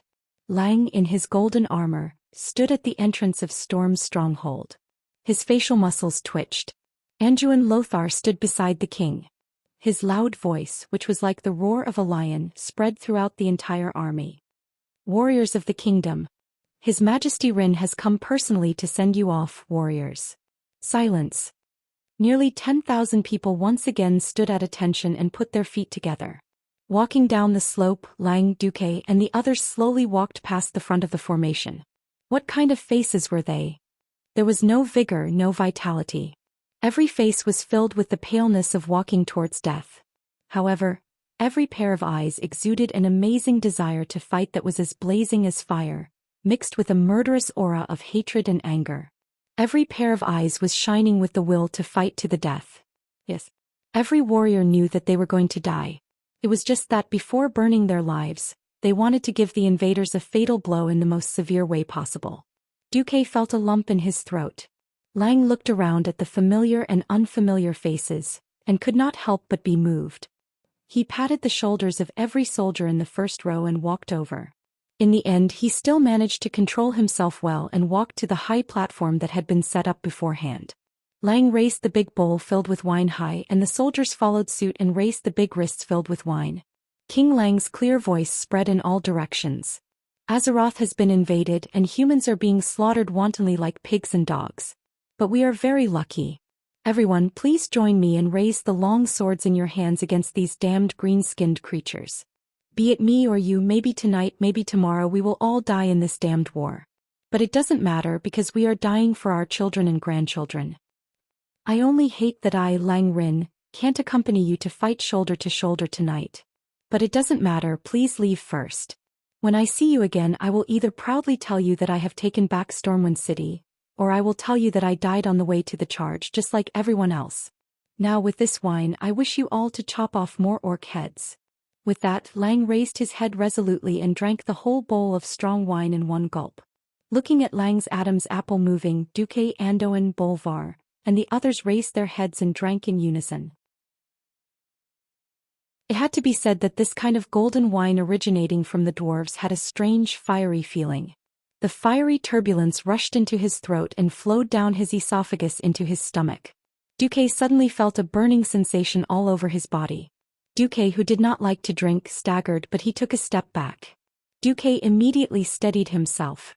Sir Marcus, I heard that you were the one who suggested this battle, so I would like to ask one last question. A veteran with his head wrapped in bandages and an empty left arm stepped out of the ranks. He raised the large plate of wine high and saluted Duque. There was a low buzz of discussion among the soldiers. Duque took a step forward, his mouth still spewing the strong smell of wine, but his mind was very clear. You ask, I will answer. The veteran grinned. It was a mouth with teeth stained with dirt. I am a rough man.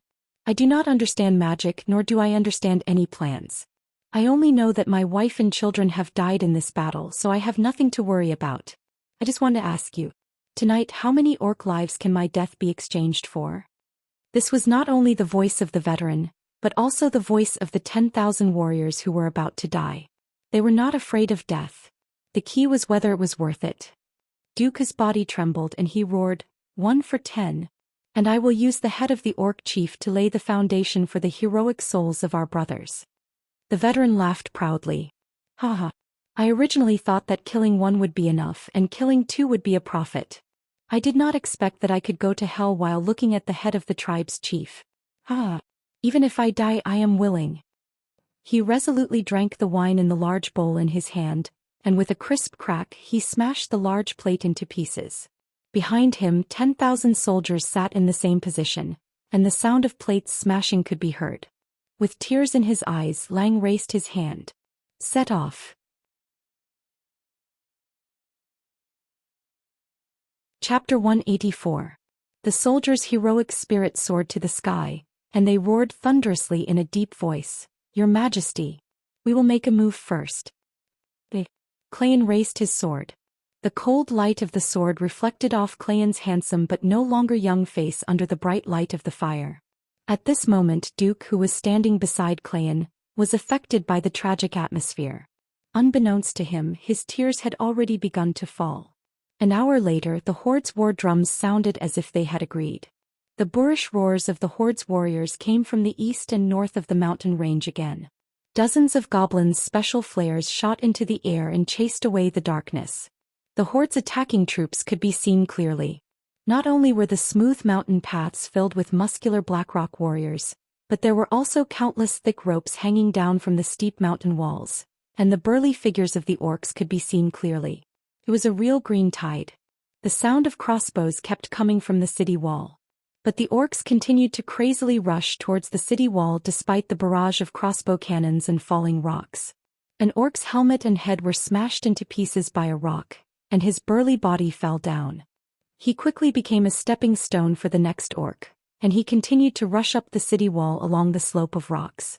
An orc's chest was pierced by a javelin, but he still endured the feeling of his life slipping away and threw his battle axe at a human warrior on the city wall. Fierce battles were taking place in every corner of the entire eastern and northern city walls. The final battle had begun. The orcs were attacking Stormwind City, a golden lion that was riddled with scars. But even though it was weak, even though it was no match for the orcs, this lion still opened its sharp claws and gave the invaders the fiercest revenge.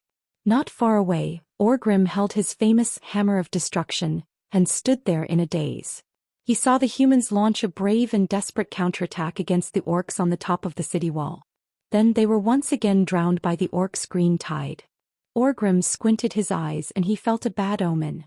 It was said that humans had 7 kingdoms, and those dwarves who were only as tall as their knees also had a kingdom. It was also said that there were also some thin and weak elves. If every kingdom resisted as fiercely as this stormwind, how many of the warriors of the tribes would be able to return alive after repeated battles before conquering the world? Weak humans are nothing but prey with a little brain. They are no match for the warriors of the tribe. Not far from Orgrim, the great chief Black pointed at the city walls that had fallen into the hands of the horde and laughed loudly. Orgrim felt that something was wrong. Compared to the human elites he had fought a few days ago, these humans were clearly already injured before they charged at him, even though they seemed to be in a frenzied state of morale. Orgrim even ran to one of the watchtowers and was shocked to find that many of the dead soldiers had broken legs. Jumping off the arrow tower, Orgrim found Black Hand. Great chieftain, something's not right. The human elites aren't here. Black Hand raised his hardened black hand and pointed in all directions. There were roars and roars everywhere, and the sounds of fighting could be heard everywhere. Obviously, the weak humans are still putting up a resistance. Even if Orgrim didn't want to admit it, it was true. The sounds of fighting could not lie. At this time, an outpost rushed back to report. Reporting to Great Chief, the human defenders are retreating to the west port. But every block of the human city has walls and moats, and the resistance is very fierce. Stupid humans. Black Hand clutched his stomach and laughed. Orgrim saw from the light of the fire that the humans had turned almost every big house in the city into a stronghold. They had built barricades and ditches at every street entrance, forming small camps. Looking at the fierce resistance, it seemed like they were going to fight the horde in the streets. Fighting in the streets? Seeing this, Orgrim couldn't help but sneer. In the past, the Dreenii had the help of the Shining Light, Holy Light, and excellent weapons, but the Dreenii still couldn't defend Shotrath City. In urban warfare, where individual strength was the most important, Orgrim didn't think that any race could win against the warriors of the horde. Black Hand laughed maniacally. If the human cities had more defenses like the outer city walls, and they used all their forces to defend the city walls, then the horde might have to pay more sacrifices. But these weak humans are stupid. They actually want to fight in the streets, This time it wasn't just Orgrim, all the chieftains around Black Hand laughed along with him. No warrior is a match for the strongest warrior, the beastmen. In urban warfare, the javelins and cannons are useless. The humans are dead. Black Hand waved his huge hand.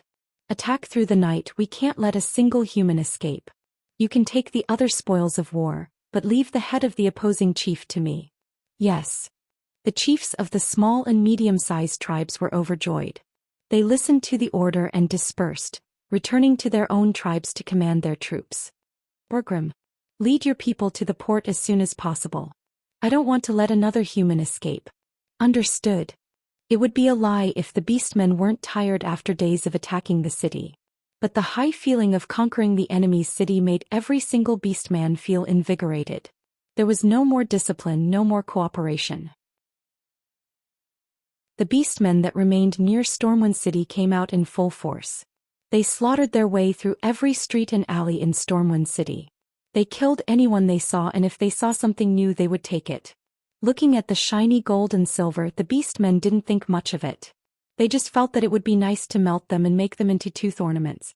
But when they saw the superior weapons of the humans, especially the sharp battle axes, the beastmen would often fight each other to fight over these rare spoils of war. Because this was the moment of victory and also the blessing of the chief. The rough roars of the beastmen and the long line of raised torches filled every road and every street of Stormwind City. The sound of reckless footsteps gradually replaced the sounds of fierce fighting. No beastman cared where the humans went. Perhaps the humans were hiding in those big houses called churches and trembling. On every ugly green face, besides malevolence, there was also brutality and ecstasy that had been suppressed for a long time. Victory. Even though the humans had caused them a lot of trouble, victory was victory. Suddenly, several huge beams of light converged on a huge building in the west. The golden lion flag on the building, which was as tall as a building, shone resplendently. At the same time, the beastmen heard a strange sound. Chapter 185. Woo woo woo. The melodious sound of the horn seemed to come from beyond the heavens or from ancient times. It was desolate and heroic. It reminded people of the world filled with yellow sand, The days when they had to fight against the most ferocious beasts in extremely harsh environments in exchange for a chance of survival for their tribesmen. It was either kill or be killed. The weak had no right to live and the strong ruled over everything. This was a primitive sound, and it evoked memories hidden in the hearts of countless orcs. How many years had it been since they last heard this sound? Makra. All orcs knew that when a warrior challenged a chief to replace his position, he would use the most sacred duel ritual, Makra. One-on-one. The winner would get everything. Not many people knew that this Makra, which was used to resolve conflicts between orcs and decide who the chief would belong to, could also be used against hostile races. Of course, there was a prerequisite. Chief Black Hand of the Horde. On behalf of our king, King Lang Rin of Stormwind City, who is also the chief in your eyes, I challenge you to Makra. Do you dare to accept the challenge? Duke's voice echoed in the night sky of Stormwind City. No one knew if it was magic or something else, but this shout in orc language was clearly heard by the 100,000 orcs attacking Stormwind City. Great Chieftain Blackhand and Orgrim were walking on the streets of the old Stormwind sector with their bodyguards. Suddenly their bodies trembled. Makra? Humans actually knew Makra? Almost instantly Orgrim spat in his heart. It was that lowly traitor Garona who taught him again. Duke's voice continued. Our human king is different from your chief. Our king is not the strongest warrior. That's not important. Our king and our strongest warrior are here. As long as you defeat our strongest warrior Anduin Lothar in Makra, our king's head will be yours with both hands. We will wait for you at the place where the light pillar is. Black Hand's huge rock-like palm was resting on a thick stone pillar by the side of the road. Almost subconsciously exerting force, the entire stone pillar was easily crushed by the huge strength of his grip. The hard stones exploded like hardened flour, scattering all over the ground. All the orcs' gazes were focused on Blackhand's face. Great Chieftain. Orgrim probed. The muscles on Great Chieftain Blackhand's ugly face kept twitching, and thick veins popped up on his face like a dragon's beard. His eyes were bloodshot due to extreme excitement. Blackhand could feel the fire in his body being pumped out from his heart, spreading to every corner of his body, reaching every cell in his body. Ha ha ha. Blackhand laughed maniacally. Beastmen never fear challenges. I don't care what Rai what and do. Their heads are mine, all mine. Orgrim immediately understood and shouted to the side. Relay the order of the Great Chieftain. The Great Chieftain has decided to accept the humans, Makra, and forbid any attacks on the humans near the light pillars. The messengers scattered in all directions and soon the rough roars of the messengers could be heard everywhere. The Great Chieftain has accepted the Makra. Forbid any attacks on the humans near the light pillars. Let's go. The clouds dispersed and the moonlight shone on the ground. Together with the light from the torches, the two huge dragon-shaped shoulder ornaments on the Great Chieftain's shoulders were ghastly pale. On the other side, in the church area of Stormwind City, on the steps of the Stormwind City Cathedral, Ryan sat on a red velvet throne with golden edges on the 9 steps. Anduin and Bolvar stood beside Ryan, one on the left and the other on the right in their military attire. Will the Great Chieftain of the Beastmen really come? Bolvar asked Duke for the 3rd time. Enough. Bolvar. Duke's analysis will not be wrong. The Beastman Chieftain, who is most obsessed with personal merit, will not let go of such an opportunity. Lang gently stopped his loyal minister. Anduin, who was leaning on his sword, looked even more relaxed. Don't worry, Stormport is not far behind us. The soldiers are all behind us. If the tens of thousands of soldiers are unable to protect our king's safe escape, then we will all commit suicide. Of course, the Beastmen could not find the main force of the humans, because the last 40,000 soldiers and civilians had already gathered quietly near Stormport. There were tens of thousands of people, but they did not make a sound like a giant beast lurking in the night. Not every soldier knew the arrangements of the higher-ups. They were only informed that there would be special means to arrange for their evacuation. As for what special means, no one knew. Many people stared at the large pile of hay at the port in a daze. The last ship had left in the afternoon. The soldiers scratched their heads and could not figure out how to evacuate. Fortunately, since they had been ordered to bring up the rear, the soldiers were mentally prepared to fight to the death.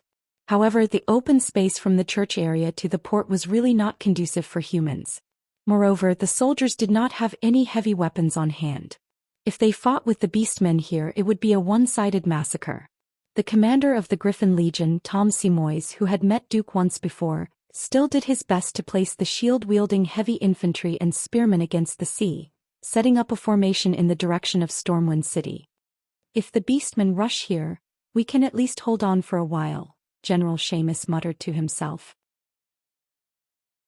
When he heard that the plan was proposed by Duque, Seamus did not know why, but he kept thinking of the legendary Master of Duque who fought against the beastmen at the Red Ridge Mountains.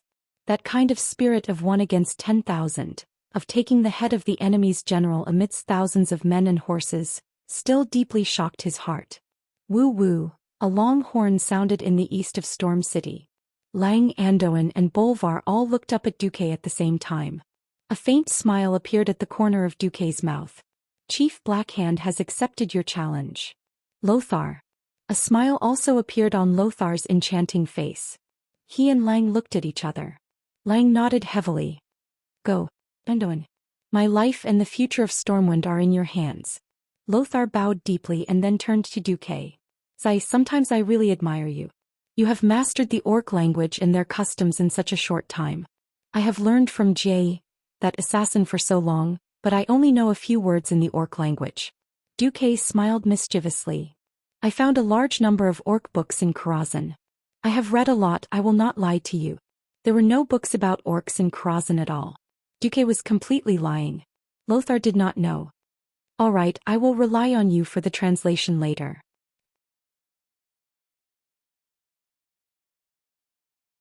Chapter 186. The once peaceful and tranquil Stormwind City had now become hell. Deer antlers were everywhere and trenches were everywhere. Almost every sturdy building in the city had been transformed into a bunker with sandbags, gravel, and wood. The soldiers who acted as suicide squads used all sorts of methods to attack the invaders. The javelin throwers hid behind a window on the 3rd floor, continuously shooting at the attacking beastmen. In the beastmen army advancing along the main road, there were beastmen who were shot and fell to the ground. But the beastman soldiers did not care and only continued to attack fiercely.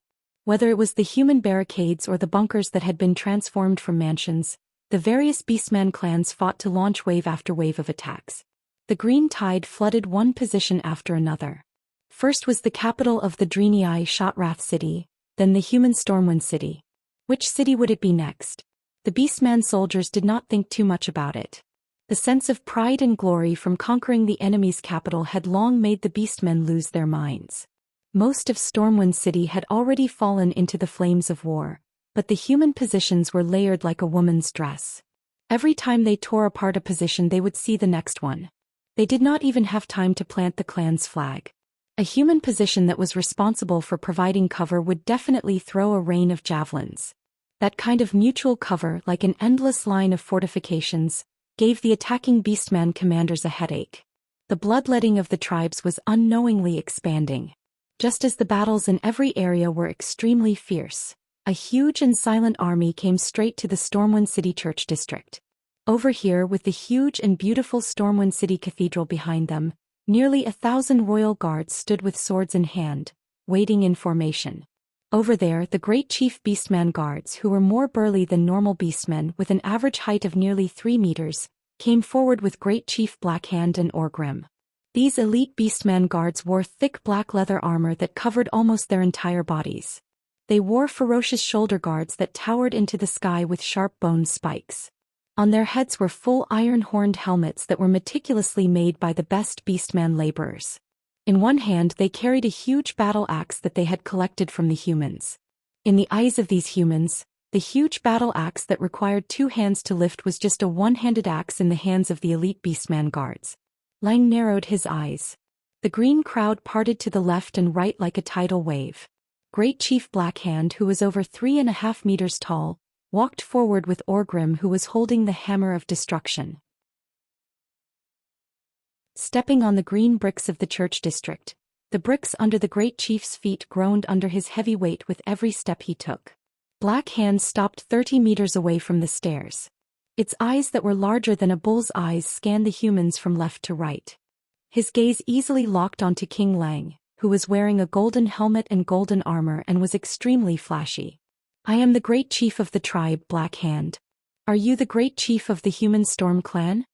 Black Hand's booming voice shook everyone's eardrums.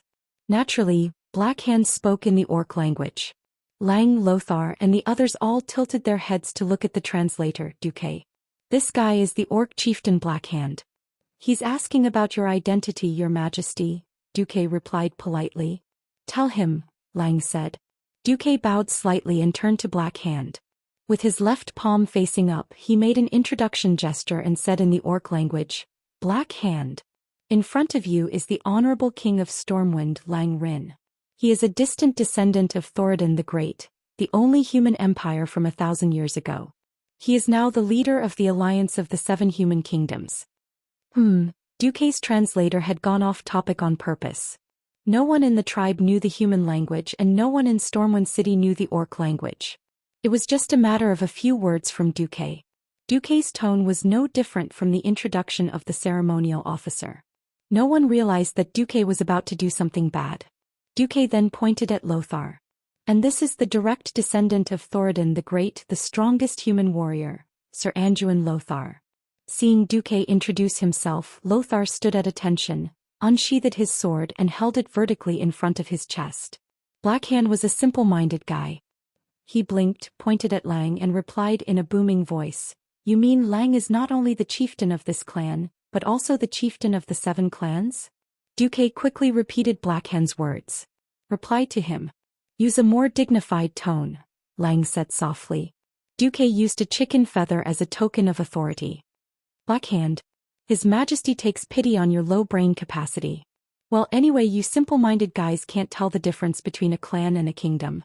Suit yourself. If you think His Majesty Lang Rin is the chieftain, that's fine too. Black Hand did not understand what he meant by low brain capacity, but he felt that it was a curse. He was angry. Roar, a terrifying roar with a lung capacity of at least 20,000 milliliters was heard. The fierce roar easily reminded people of a roaring bear. At the same time, Orgrim slammed his hammer on the ground, and a huge tremor once again ravaged everyone's eardrums. Orgrim scolded angrily, How dare you? A king of a small kingdom that is about to perish has no right to look down on our chieftain. Perish. Shallow people who don't know how vast the world of Azeroth is. Stormwind City is just a kingdom in the south of the Human Alliance. Even if you take down Stormwind City, it will only be equivalent to you destroying a clan.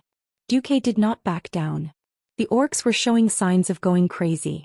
Of course, Lothar was not to be outdone. He raised his sword and all the royal guards put down their shields. The sharp swords were erected in the gap between the shields, like poisonous snakes that were about to spring out. All of a sudden, both sides were at daggers drawn. Black Hand's huge black arm that was petrified blocked in front of Orgrim. Forget it. Humans. I acknowledge that your king has the qualifications to send someone to challenge me, but the beastmen only accept challenges from the bravest warriors of other races. Black Hand's voice fell and he didn't even need to give a meaningful glance. An incomparably tall and sturdy personal guard of Black Hand suddenly took 3 steps forward with an axe in hand. If that Anduin is really the best human warrior, let him prove himself. Orgrim shouted. Duque turned his head. Hey Anduin, Black Hand only accepts challenges from the best human warriors. You have to kill that guy first. Lothar tilted his head. Just one sentence. Duke retorted. Could it be that Black Hand despises us, saying that Storm Kingdom is just a small kingdom, and we have to translate every sentence? Lang laughed. Anduin, don't be so sensitive. Our chief court mage will know what to do. Alright, once we get rid of this guy, their great chieftain will fight with me, right? Yes. That you're tuning in to the Zhou Xian's Legacy YouTube channel. Don't forget to subscribe and join us on this journey to catch the most captivating stories.